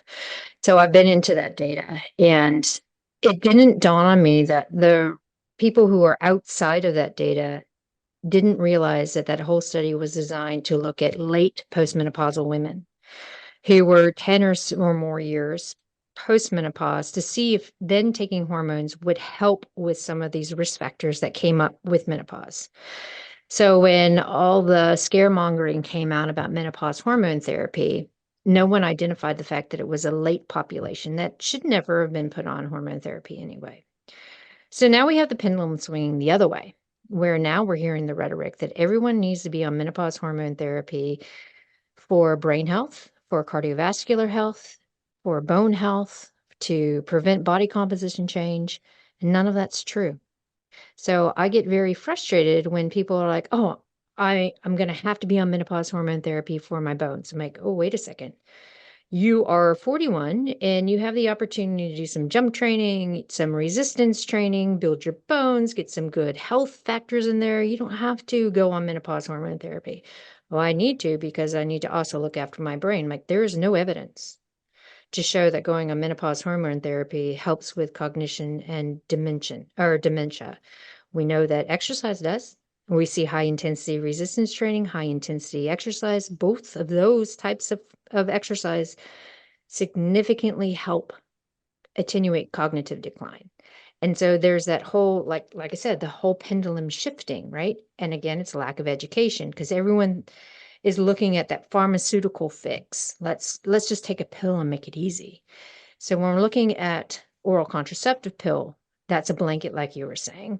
And one of the scary things when you mentioned the depot is, if you're on the depot for more than a year, then you can kind of say goodbye to your bone mineral density, because we see that it significantly drops your bone mineral density. It just attenuates the responses for building bone. And the longer you're on it, the worse it becomes. On the other side of things, for women who have a diagnosis for osteopenia or osteoporosis, going on menopause hormone therapy, because it's transdermal estradiol, can help. So there is treatment effect of using menopause hormone therapy for helping with bone at that end of things. So you do have to understand what the two different ends of the spectrum are and why you want to use it, instead of listening to everybody saying all teenage girls should be on oral contraceptive pills. I'll get shot for saying that. But yeah, that's how I feel now, menopause hormone therapies, when there's like all women who are in their mid 40s and onwards need to be on menopause hormone therapy. It's like, no. We have to unpack each individual and see what the needs are, so that we can say, yes, you are a candidate for this, or no, you're not. Or let's try all these other things first, because both OCs and contraception for things other than contraception can have a time and a place depending on health needs. Same with menopause hormone therapy. But there are lots of other interventions in between that we can try, because those are just tools in the toolbox. Yeah, I love that you're kind of bringing up that point, because I think that lifestyle as medicine needs to be at the forefront, because to your point, if I put a patient on HRT, and technically it's appropriate because they're menopausal and they're having symptoms, but we haven't addressed the sleep, the stress management, the training. And let me be clear, I think most women are still training like they would at 18, at 50, and they're wondering why it's no longer working. So let's take a couple minutes just to kind of talk about the different types of training that are beneficial for women in perimenopause and menopause, which is a different focus than an 18, 19, 20-year-old athlete, or, someone who can, as the parent of a child who plays college level lacrosse, like what his body can handle right now is very different than where he will be in 30 years. And that's okay. So let's talk about training needs for women and in middle age. Yeah, so I like to tell women that our hormones are really good because they affect every system of the body and help us adapt to stress. Because the idea of having a menstrual cycle, you have ebbs and flows, and we see there are changes in the brain across the menstrual cycle, which is why we see changes in our cognition ability, our aggression, our motivation, depression, anxiety, because our hormones flux our brain as well. We also see that there are times where we can recover better, and there are times where we don't. And so we see that our hormones affect everything. So when we start to get to perimenopause and we're having more and more anovulatory cycles, so we're not having as much progesterone, we're having changes in our ratio of estrogen progesterone, changes in our estrogen receptors, our progesterone receptors, everything's all over the show. So we have to think, remember when we were talking about puberty, how everything's all over the show? And we need to teach our girls how to run and land and jump and all those things. When we get to this end of things, kind of the same thing. We have to look at training as a way to mitigate the changes that are happening. And we have to look for an external stress that is going to create an adaptive response the way estrogen and progesterone used to. So when we're looking at those factors, we know that estradiol or E2, at our powerful estrogen as reproductive women, is responsible for things like the satellite cell stimulation for lean mass development, also for bone turnover and bone density, also for metabolic control of our blood glucose and our uptake and insulin. We see that progesterone is helpful for things like bone mineral density and our bone uptake. We also see that it is responsible for a lot of our vagal tone. So when we're looking at what's happening in perimenopause and we're starting to see a loss in strength and power, we're starting to see more visceral fat, we're starting to see more inflammation and oxidative stress. We're seeing a misstep in our brain metabolism because it's becoming hypometabolic, meaning that it's not using blood glucose very well. We want to take a pause and say, okay, what kinds of external stresses can we put on the body to change all of this for the better? So we see that heavy resistance training is really essential across the board. First step, and this comes from someone who is a long-term endurance athlete. Like I did 20 marathons before I was 20. I've done Ironman. I was on the crew team. So all that stuff, right? So as we get older, we look and see how important resistance training is. And I don't mean booty bands. I don't mean the 5-pound dumbbells. I mean like lifting heavy loads. Because when we lift heavy loads, we have a nervous response. The brain is stimulating muscle contraction in the fact that we have to lift this heavy load. So now we have faster nerve conduction, which creates more acetylcholine, which is our neurotransmitter that's responsible for how fast nerve conduction happens. We see that there's a signal for our two muscle binding proteins, myosin and actin, to actually bond and hold together more tightly. And we also see that there is a stimulation for developing lean mass from the nerve saying, hey, wait, we have to be able to have the ability to lift this load because it's going to happen again. So that's our adaptive response to our external stress, where estrogen used to be responsible for those three things. When we're looking at our metabolic control, we need to do high intensity exercise. So we're looking at intensities that are 80% or more, preferably sprint interval training, which is 30 seconds or less, as hard as you can possibly go. Because now we're looking at creating some epigenetic changes. So we're looking at increasing the skeletal muscle ability to open up and allow carbohydrate to come in without using insulin. We're seeing more myokines, which are little signals that get released from the skeletal muscle during this high intensity exercise. That then tells the liver, you know what, this esterified fat that's circulating, we don't want it to be stored as visceral fat. We want it to be converted into usable free fatty acid for the muscle and the mitochondria. So then we're reducing that visceral fat storage and gain. We're also producing lactate at those high intensity exercises. When we're producing lactate, we're improving brain metabolism. Why it's so important is, one, if you remember at the beginning, I was saying that women are born with less glycolytic fibers than men. So we have to work on our lactate production. Lactate is not a negative byproduct of exercise. It is a preferred fuel for the brain and the heart. So the more lactate we produce, the more we're providing fuel for the brain so that we have more neurons that are able to talk to each other. We're having better nutrition for that connectivity. And we're also increasing the amount of brain neurotrophic factor that's being produced, which improves brain volume.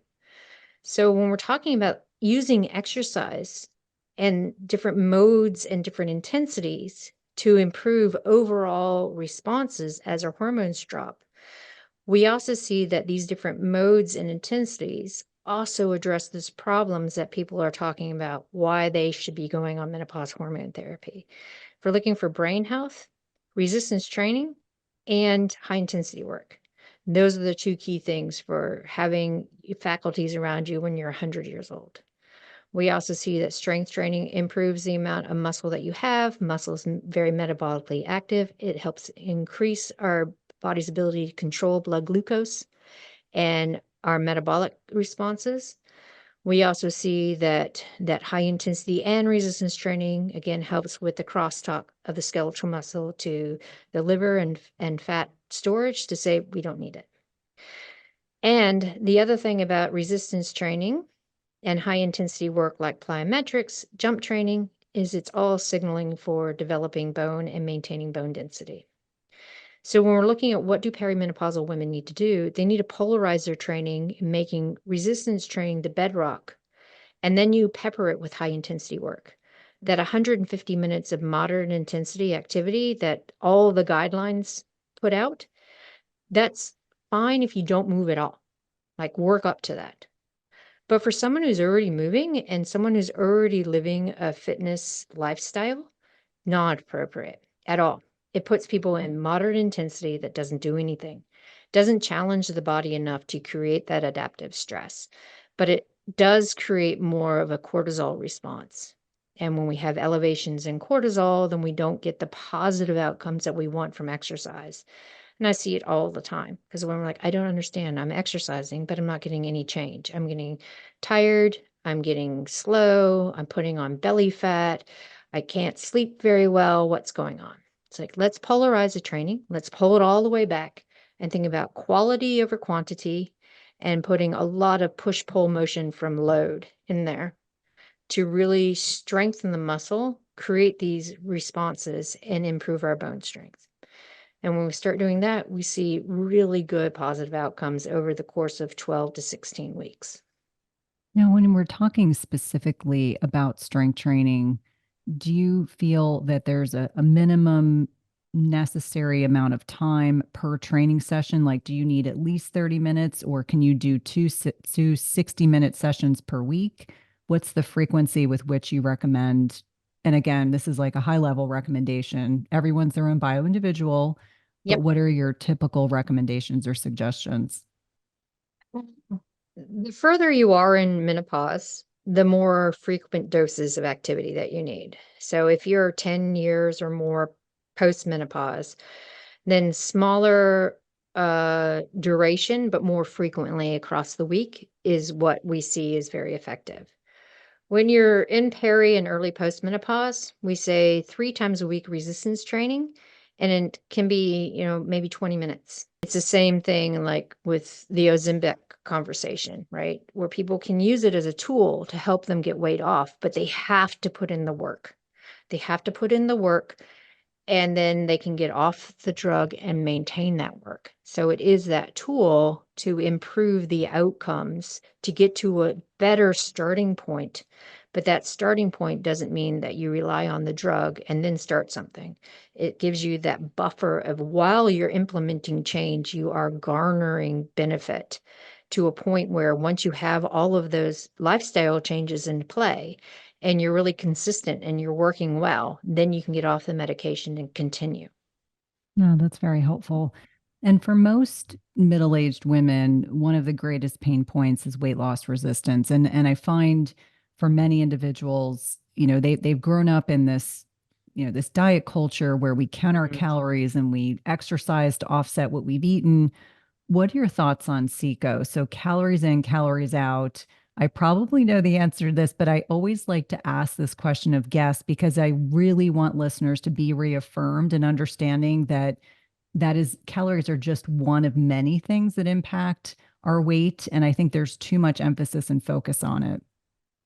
I hate Christmas time when all the magazines come out and say, if you have 4 cookies and you have to run on the treadmill for 30 minutes, it's like, no, you cannot out exercise a bad diet.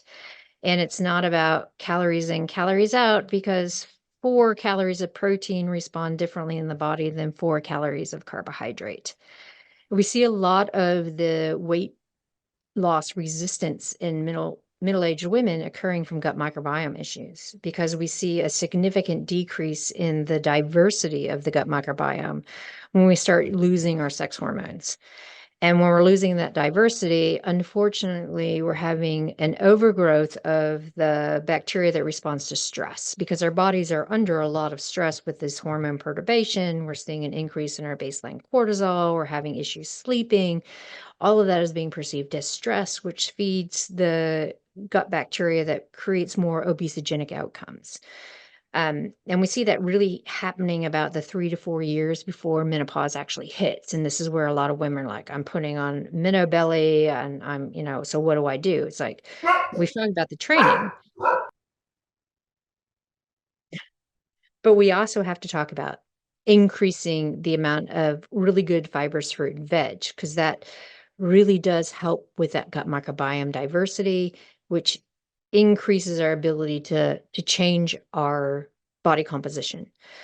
But also, because we've all grown up in the 70s and 80s in the diet culture and the calories in, calories out, I see so many women who are under eating. Mm-hmm. And people are like, what do you mean? I can't lose weight. I keep putting weight on. I don't understand. I'm training harder and I've cut my calories, but I put on 5 pounds in the past month.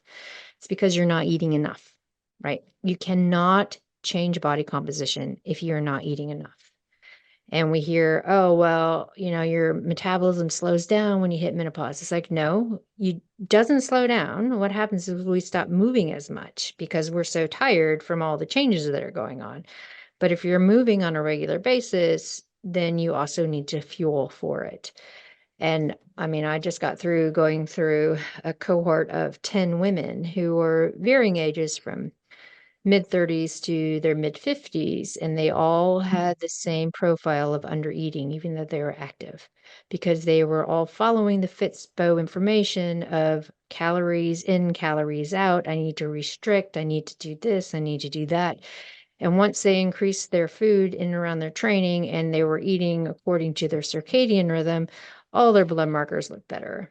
All their body composition changed. And it's like, look, food is really important, but it's the quality of the food that we're having. Yeah, it's so important. And knowing that you're touching on the gut microbiome, the changes in diversity, this is the area of focus of my next book. So it's completely timely. And I echo everything that you're saying. As someone that for many, many years used intermittent fasting as a strategy to manage the changes that were occurring in perimenopause, I still eat within a 12-hour window. I just don't intermittent fast. And to be completely fair and transparent, and I've said this on the podcast over the last several months multiple times, in order to put on muscle, which is what I need to do at this stage of my life, I have to eat 3 meals a day and I have to eat enough protein with each meal. And what I found interesting, and I'm going to say this for the first time publicly on the podcast, my goal has been to put on 5 pounds of muscle. And I can tell you that eating 3 meals a day, when I've gone eating 2 meals a day for like 8 years, I have not put on weight. And I think a great deal of it has to do with the fact I probably unknowingly was under eating, and putting on some muscle is allowing me to have a bit more latitude. So I kind of enter this as a cautionary tale because I feel like many, many women, to your point, they undereat, they don't realize they're over restricting. They don't realize they're over fasting because it just has become their norm. They're not hungry for another meal. Right. And so I think this is a really, really, really important point to make, that we can course correct, we can change things. We don't have to do the same thing. And to your point about, having women in their 30s, 40s, and 50s that started eating more food and they're able to change body composition, I think that speaks volumes. So I'm so appreciative that you shared that. One thing that I would love to touch on is to talk about protein, because I think many women undereat protein habitually, chronically. And as we get older, we need more protein, not less. Can we speak to this? Because I think this is such an important point to reaffirm and reestablish so that women understand, like when we talk about nourishing your body, not under eating, we really want you to eat the protein because we need more to stimulate muscle protein synthesis at this stage of life. Yeah, absolutely. I mean, protein's really interesting. And I always start the protein conversations with, I want people to realize that the recommended daily allowance of protein is based on the least amount to consume per day to prevent malnutrition. We also see that the recommended daily allowance for women is based on older sedentary men who were assumed to have the same body composition as women who are in their 20s. And we know that that's not true. Different quality of muscle and old nitrogen studies that don't work. So when we're looking now at protein and what's happening, especially in perimenopause, one, we're becoming less anabolically sensitive to resistance training and protein intake. So we need more. We need more resistance training to stimulate muscle. We need more protein to build that muscle. The other thing is what we call the protein leverage theory. So what we're seeing is this loss of lean mass, which is creating a need for more protein. But instead of eating more protein, women are craving more carbohydrate because it's a stress on the body where we're losing this lean mass. We're in a catabolic state.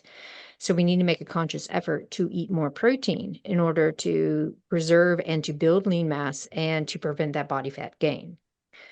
For women who are trying to lose weight as well, in that slight calorie restriction, not full calorie restriction, just slight, if you have a higher amount of protein intake, then you're preserving and building lean mass and facilitating body fat loss.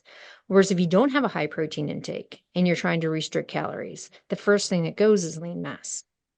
So we need to really put that emphasis on protein. And in our generation, we haven't had that conversation around protein. It's all about carbs and fat. That's what we've heard from the 70s to now. And now it's protein coming into play. And people are like, oh, I don't know. How do I eat that much protein? It's like, it's not really that much. If you're thinking that palm size is about 25 grams and we're thinking 1 gram per pound as a minimum, it's not really that much protein. And you can get it from all sources. You can get it from combination of edamame and seeds and nuts and eggs and yogurt and fish and meat and just a whole bunch of different things. And it doesn't take much. If you're having lots of variety of fruit and veg and grains and lean meat and dairy, then you're going to exceed your protein intake. Yeah, I think people are oftentimes surprised. They forget about some of the plant-based sources of protein that they can use complementary to kind of buffer their protein intake. Now, I'd love to end the conversation talking about supplements. I know that we have some shared supplements that we enjoy. When you're talking to your female subjects or talking on podcasts or publicly, what are some of your favorites that you think for women in perimenopause and menopause can be most beneficial? Creatine for one.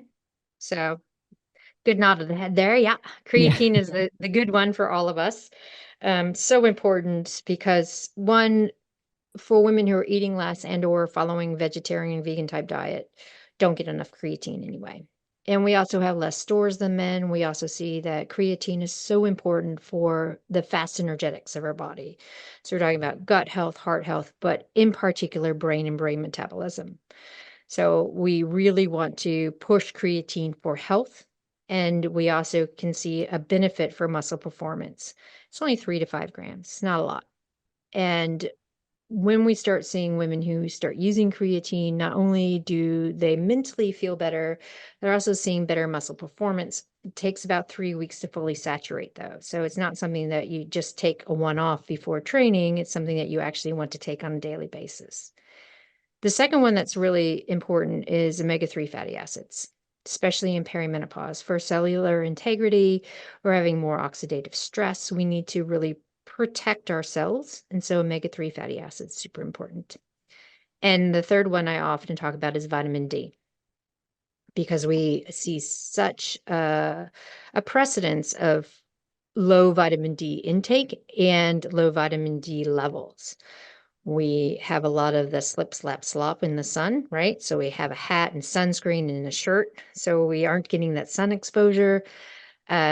We're also looking at a lot of time inside, and the ultra processed foods aren't doing any good. So we're looking, if you need to supplement, then a vitamin D3, but also thinking about how mushrooms are your friends, because mushrooms are really good sources of vitamin D. So those are the three big ones that I talk about for the most part. And then there are the individuals. Like if you're having sleep issues, you might think about L-theanine.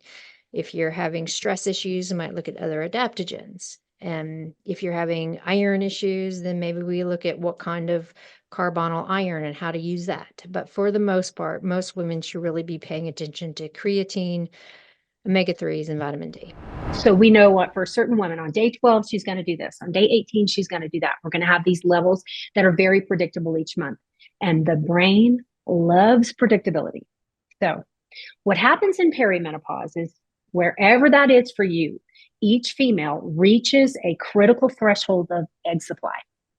And also our eggs are aging with us. So there's also like dysfunction within the egg itself because it's old, for lack of a better explanation.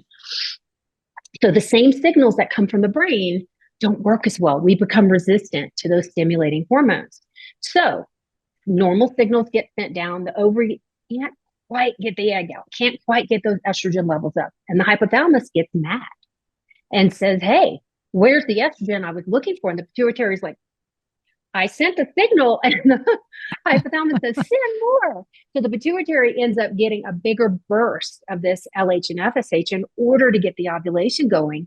And so we end up with maybe 2 eggs ovulating that month, and we get much higher estrogen levels typically than we would have in our normal reproductive years.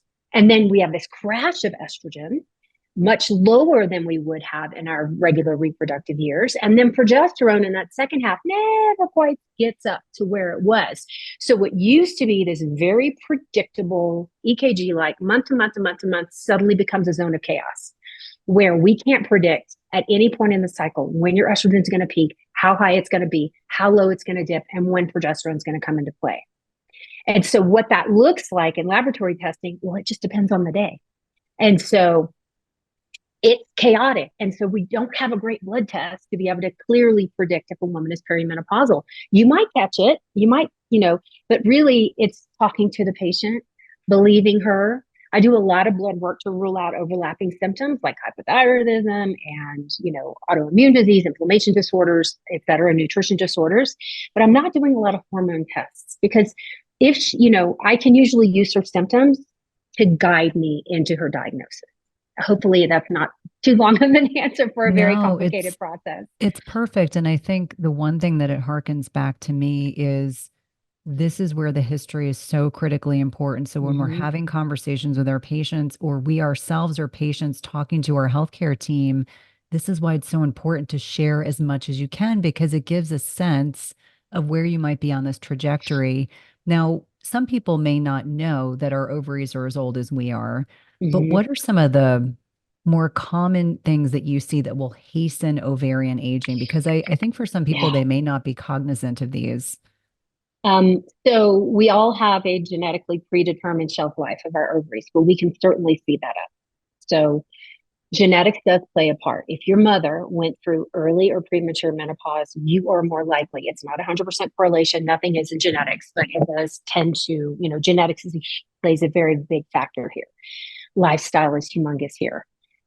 One of the, it just breaks my heart. But when we look at trauma and stress in females, so one of the greatest studies ever done on this was looking at women who were sexually abused as children, who had children who were then sexually abused. They happened to look at the age of menopause for these women, and they lost 9 years off of the life of their ovaries. Because we're cutting off a little bit of the blood flow to the ovaries, we lose 4 years.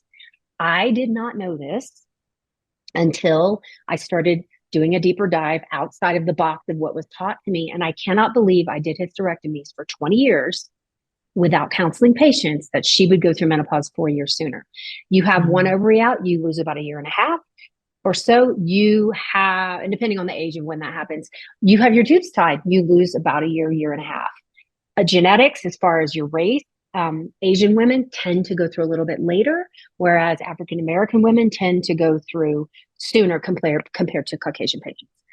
So, lots of nuances here in when that age of the ovary. We don't know things that are going to reliably extend the life of the ovary because we don't test for those things, but we do know the things that can hasten your menopause. Well, and I think for a lot of people, understanding some of these things are outside our control and some of them are not. I too, until I read your book, did not know that a partial hysterectomy would hasten by 4 years, I because know. I can think of how many friends who were looking for relief. They were done having children and they had Medically very heavy indicated. menstrual cycles, and they had tried every other, IUDs, oral contraceptives, and they were just tired of the heavy cycles and went directly to a partial hysterectomy, not realizing that. And to your point, until now we know, but it's such an important distinction and understanding for women to think about. Now, you mentioned tubal ligation. So I think for a lot of women, this is, their main focus in terms of having some control over their reproduction, when they're done having the finality of a tubal ligation. What are some of your favorite forms of contraception for women in perimenopause who maybe, let's be honest, not every husband is signing up to get a vasectomy. Vasectomy, yeah. So that's my number one favorite is take it out of her hands and give it to him. Yes, exactly. Just with the caveat, I would now say we're going to lose about a year and a half off the shelf life of your ovary. We're going to need to monitor you a little bit closer as we get to those ages, and pay attention to that. So I still really like it because it's non-hormonal. It's, I'm in there anyway doing a surgery. To do a tubal ligation on someone who is, who is otherwise healthy and normal, again, it's a nuanced conversation. If this is what she wants, and then she's absolutely, I don't care what age she is or how many kids she has, that is her decision. But I'm going to talk about all the options with her and let her make a decision. No, I think it's so important because many of us, again, may not be aware of these limitations to some of these options. Now, one of the most common symptoms that I see in women in perimenopause, and so many of my clinical cardiology patients were on antidepressants, anti-anxiety agents, largely because of these fluctuating levels of progesterone. Yes. Let's talk a little bit about mental status changes, because there's so much interplay between our sex hormones and these neurotransmitters and how this can show up in perimenopause in particular. So this is one of the most poorly understood, was one of the most poorly understood factions, probably one of the most important factions of perimenopause. And I just went in a couple of months ago, I went to a conference in Chicago, and we had 4 sections, and Dr. Sharon Malone and I did HRT. There was a whole section on cognition and psychiatric changes. There were 2 neuroscientists and a couple of menopause specialists. And I just was floored, and they really did a deep dive into the data. So what we know is that our neurotransmitters, these are the chemicals that talk to where the nerves in our brains talk to each other. Serotonin, dopamine, GABA, norepinephrine, epinephrine, all of them are really, really affected by the changes in our sex hormones. So estrogens rise and fall. There's one thing about estrogen plummeting. That's postmenopause. But you go into chaos in perimenopause, and the brain hates chaos. And that is leading to the cognition changes in brain fog, the, sudden increase in brain fog, memory, can't remember your keys, and women are quitting their jobs. Surgeons are quitting because they're terrified they're going to hurt a patient.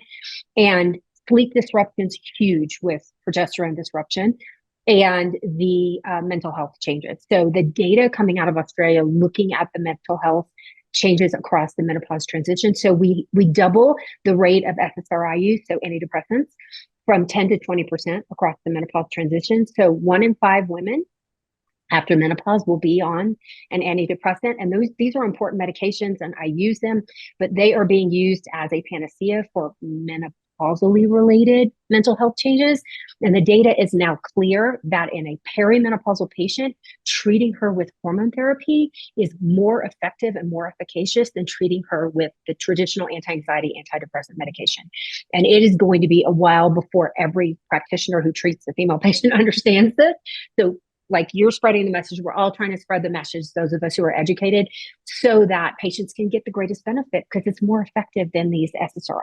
Yeah, and it's interesting to me just how many women I saw in their late 30s, early 40s that were on multi-drug therapy. Yes. And really what they probably needed was some progesterone to help with sleep, to help with cognition.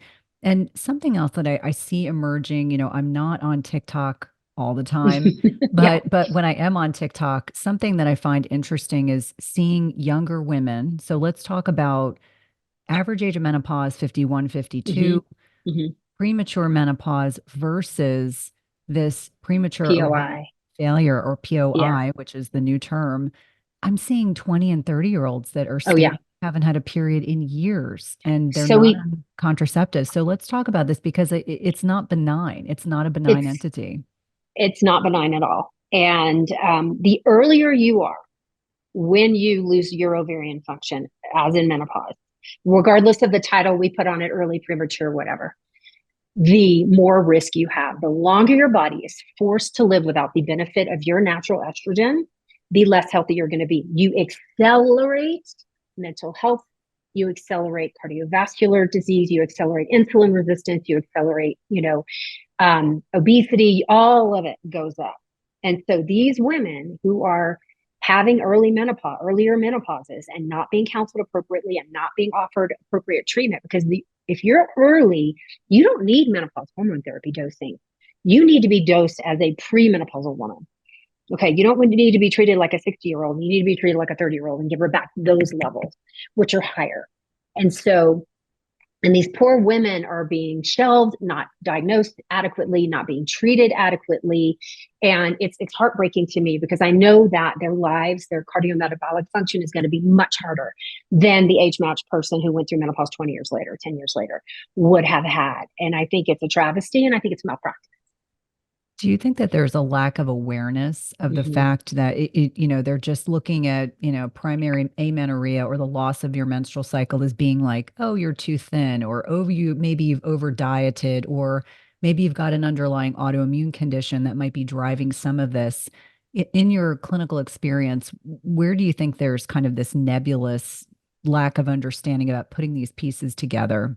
I think just looking at the time it takes for these women to get diagnosed is so horrible. I have stories of, by the time they get to me, they've made the diagnosis. They're coming to me for, am I getting optimal treatment?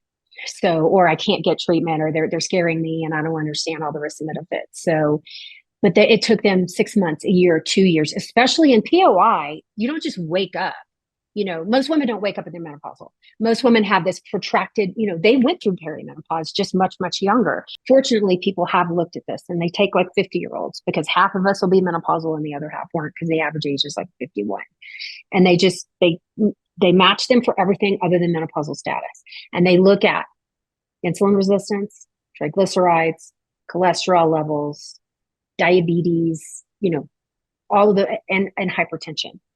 It is astounding the changes that are happening simply from the loss of hormones. So that's what shocks a lot of women when I blow up the internet, when I talk about cholesterol and what I'm seeing with my patients. Vitamin D levels plummeting, multiple reasons for that, but really having to function without a normal, healthy vitamin D level. When we look at, and then what's also happening is the loss of bone, which accelerates, happens with aging. We reach our maximum bone density about 35. It starts trending down and then really plummets across the menopause transition.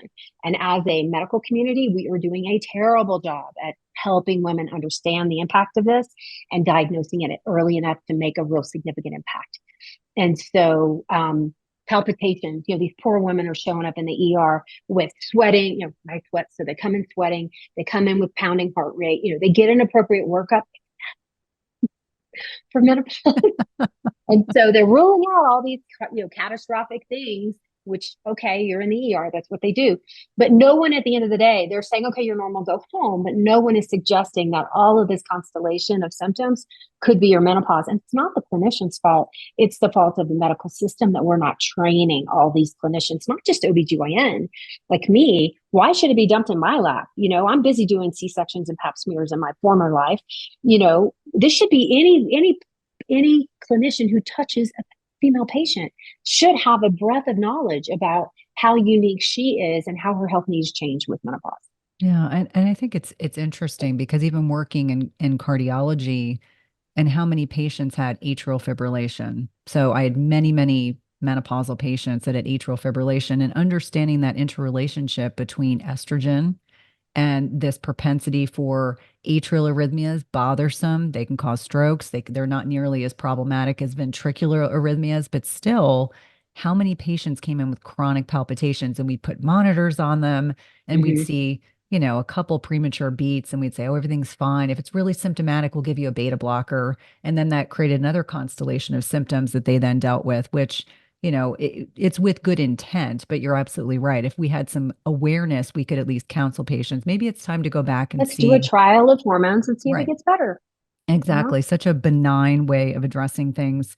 What are your thoughts surrounding body composition changes as we're navigating this transition? Because I think many women, as they're navigating, they'll say, I'm still doing the same exercise. I've changed how I'm eating. My sleep is dialed in. My stress is dialed in. And yet I seem to have more body fat and less muscle mass. What is the way that you like to evaluate this? Because I know there are people that will remain nameless across social media that will talk a lot about MRIs, and that's great. If you can afford that, that's fantastic. Oh, an MRI for muscle? Yeah, who can afford that? I don't exactly. do that. No, I had a guest on recently, and he was talking about that. I was like, well, that's great. Most people probably can't afford that, but what are some of the ways that you like to evaluate fat mass to muscle mass? So for visceral fat, it's not perfect, but it's much better than your weight or your BMI, is doing some kind of a waist tip ratio or the waist, looking at waist circumference. And that's a really nice way to track your efforts to see if the waist versus your hips is getting smaller. It's a reasonable marker for visceral fat. Again, if you have a diastasis, there's a million different things. You want to do it in the morning when you're not bloated, etc. But that is clinically something that is super easy for people to use. I took it a step further in my clinic, and I have an electrical impedance scanner. The InBody scan is the brand that I use, and I have the highest grade with the most, electrodes on it. And it basically runs a current through your body that bounces off, for lack of a better word, different compartments, so muscle, fat, water, etc. And it's able to give me, a reasonable estimation of visceral fat versus subcutaneous fat, and then her muscle mass as well. So when I'm individually counseling patients about what are our risks moving forward, quite often my obese patients have wonderful muscle mass. Turns out they've been wearing a weighted vest their whole life. They have to work harder just to go to the bathroom and do things. And so, I'm first of all giving them high five for like having wonderful muscle mass. And then we direct the conversation around fat loss and what that's going to look like for her. What we know is that women on hormone therapy have we can attenuate their visceral fat accumulation across the menopause transition. With HRT, again, you still have to eat the things, you still have to move, you can't get around the whole package of what, body composition, but hormone therapy can be a tool in that toolkit that is going to make your efforts easier. So we make sure she's getting adequate protein based on her muscle mass, and we're trying to build, say she's skinny fat, like someone like me, who's low, I'm trying, it's getting there.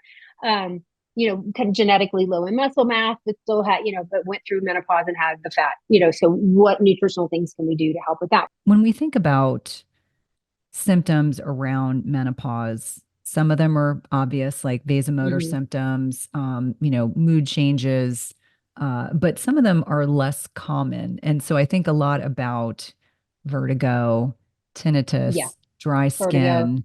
Tinnitus, dry skin. They're more, when like MIDI, I don't want to get this wrong, Evernow did one of the two telemedicine companies, and I can't remember which one, did a review of symptoms with their patients or with their people who were inquiring. So they have thousands of women, thousands and thousands and thousands, and said, tell us what your symptoms are like. And of course, hot flashes were up there, but they were number 5. Okay. Sleep disturbances, mood disturbances, weight gain, were the top three. Those were almost universal. 80 to 85%, 90% of women were complaining of the same things. It's just we were only able to blame hot flash on menopause. Outside of tuberculosis, women don't have hot flashes, and that's easy to rule out with a skin test. And so, but now that we have to broaden the definition of what menopause symptoms look like, we're learning so much more. And so, yeah, tinnitus and vertigo blow up the internet because women are like, wait, what? I did one the other day on chronic cough. Yeah.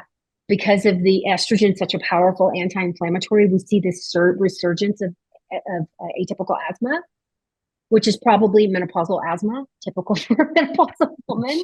I mean, it's just absolutely, and she doesn't respond to the typical inhalers. She need, and She so needs to estrogen. the she needs estrogen and probably some anti-inflammatory till the estrogen catches up. But like she doesn't respond to atropine or, I forget all the names. I don't do that kind of medicine anymore. But outside, I don't do pregnancy. And that's when we were treating asthma and pregnancy. Yeah. So yeah, every time I turn around, the one that really kills people is frozen shoulder. So the musculoskeletal syndrome of menopause.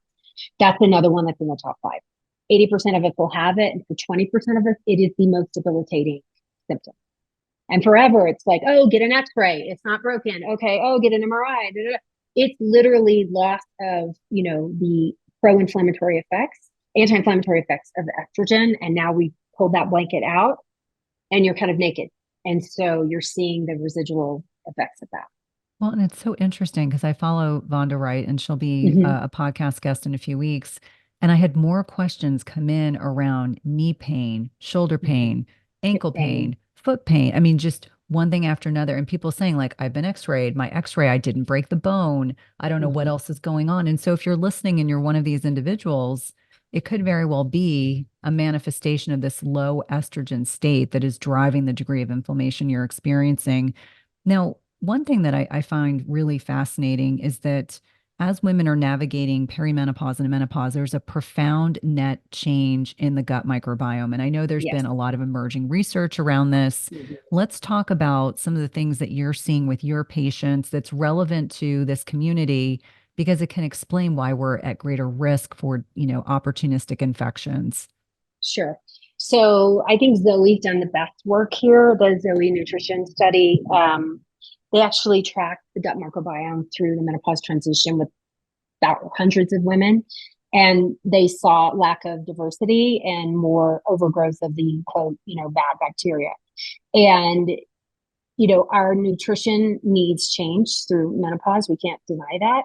And so again, the 30 plant challenge can be huge here. So I talk to the patient. What's also changing is the estrobolome, which is how, the gut microbiome is also responsible for some of the ways that we metabolize estrogen.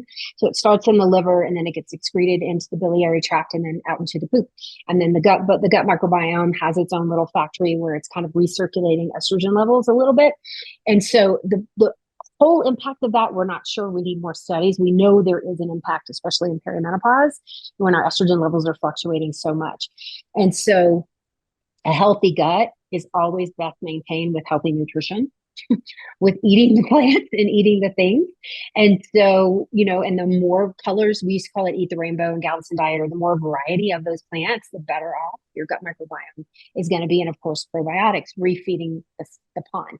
And so the body always prefers we get that stuff naturally through food. But if you can't tolerate yogurt, or you don't eat kimchi or miso or other things that are, Chinese pickles that are rich in natural probiotics, it's reasonable. There's decent studies looking at a probiotic supplement.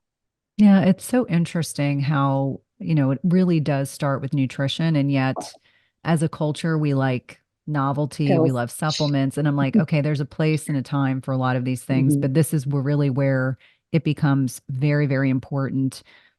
I want to make sure we at least touch on, there was a study that you talk about in the book that said the Journal of Menopause reported that women that used estradiol or estrogen at age 50 could expect to live up to 2 years longer. Yep. And a 20 to 50% decrease in dying from any cause.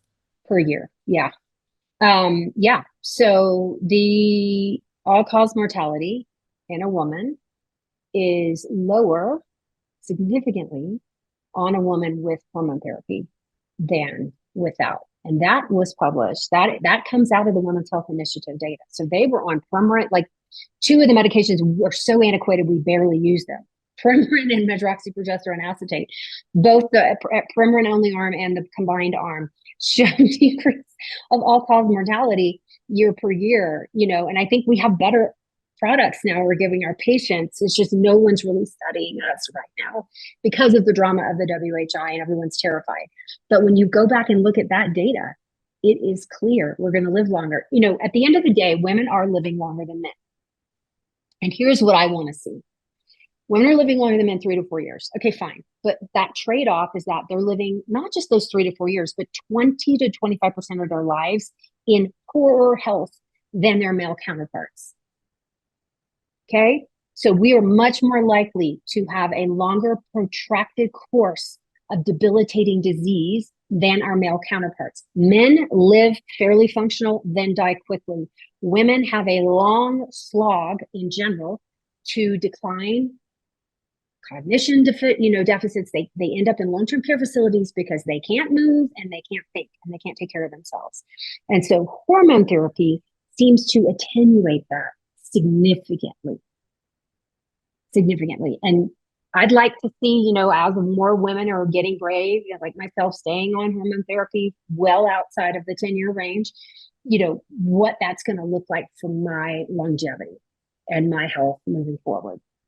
I think it's really important. I have a family member that was just moved into memory care, has end-stage Alzheimer's, was not on HRT because she kind of fell into that WHI timeframe.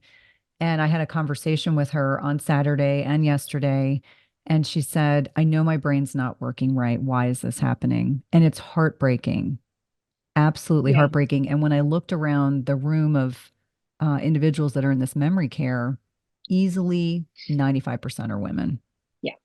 And all in the same, kind of situation and circumstances, and she's getting excellent care, but it's something that is so profoundly preventable. And that to me is heartbreaking.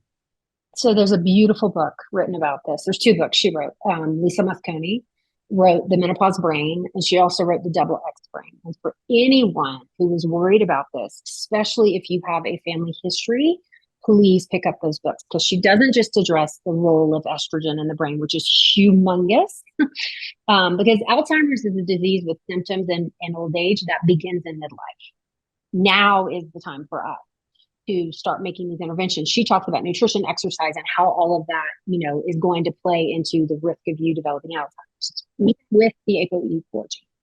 So just incredible data there for those of you listeners that are concerned about this area. I touch on it in the new Menopause, but there's a whole book written on this. Well, I know when I read the XX Brain, it was the first time that I felt like a little switch went off in my brain. And I thought, this changes everything. Understanding what's happening physiologically in the brain. Now, before we wrap up today, I know you touched on some of your favorite supplements or equipment. Let's give you your, Mary Claire's top 5. If someone's listening, these are the game changers. These are the things you recommend most frequently to your patients. So again, full disclosure, I do sell supplements. So go buy them wherever you feel like but always try to get nutrition from food. However, vitamin D, really hard for us to keep our levels up. Okay. 80% of my patients are not just low, deficient in vitamin D. Probably because the gut, they can't absorb it. Their guts aren't as healthy. We're protecting our skin against the sun, for good reasons. And that's just leading to low vitamin D levels. So if you're struggling to maintain vitamin D level 60 or above, you want to consider a vitamin D supplement. In the ones I have, I add vitamin K and I add some omega-3 fatty acids because they play well together, and vitamin K increases absorption. So one recommendation. Number 2, get a nutrition tracker, a free one. MyFitnessPal, I use Chronometer, get the free one. Track what you eat for 2 or 3 weeks. Eat healthy, and then look to see where your deficiencies are. Are you getting enough FRDA magnesium? Are you getting enough calcium? I don't routinely recommend a calcium supplement. I recommend you getting calcium from food. Calcium supplements have never been shown to decrease your risk of osteoporotic fracture, and the cardiologists hate it. They think that it increases the risk of calcification of your atherosclerotic plaques. Also increases your risk of kidney stones. So get your calcium from food. There's not a good substitute for that. Fiber, Great studies on fiber and cognition. So, and they looked at dietary fiber plus a supplement. So, and this was in 60, 70, 80-year-olds who were in long-term care facilities. And so, the higher level your fiber, up to 30, 35 grams for female, the higher your cognition scores. Fiber feeds the gut microbiome. Fiber speeds up transitive of, stool through the colon. Fiber decreases the rate at which we absorb sugars into our bloodstream. There's nothing bad I can say about fiber. Most of it should come from food. If you have to supplement, we have supplements out there. Omega-3, vitamin D. Oh, magnesium. I love magnesium. I use it for sleep. So I like the magnesium althionate for sleep. It has pretty good studies showing it crosses the blood-brain barrier. There's lots of great magnesiums out there that do get your levels up. We have a hard time nutritionally getting magnesium up. You would try to get it from food, because foods that are rich in fiber, foods that are rich in mag, foods that are rich in calcium, also they're in a package with a lot of other healthy stuff. So, with a spinach leaf, you can hit so many birds with one stone. And, using food to figure out those nutrients, I think is going to be key. Turmeric, I don't recommend for everyone, but if you're struggling with arthritic pain, it does seem to be pretty helpful. And in some patients, they did see decrease in visceral fat, probably from the anti-inflammatory benefits. Not a menopause cure. I don't sell menopause cures.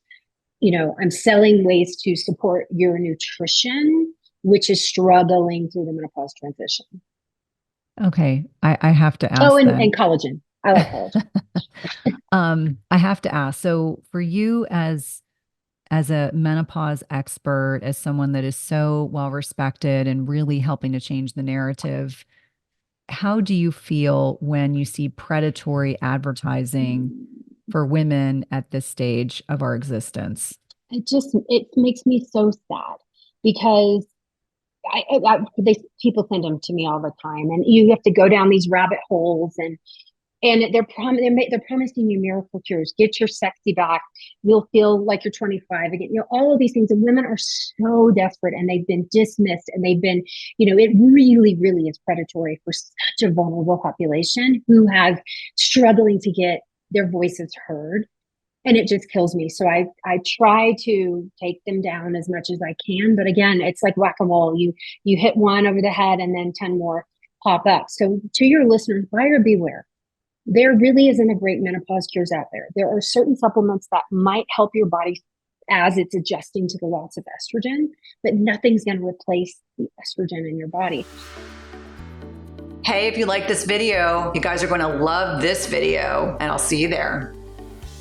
If you look at type 2 diabetes, which is one of the big problems, you see that it sort of lags the obesity epidemic. So as that gets worse, then diabetes gets worse, but it doesn't sort of turn around right away.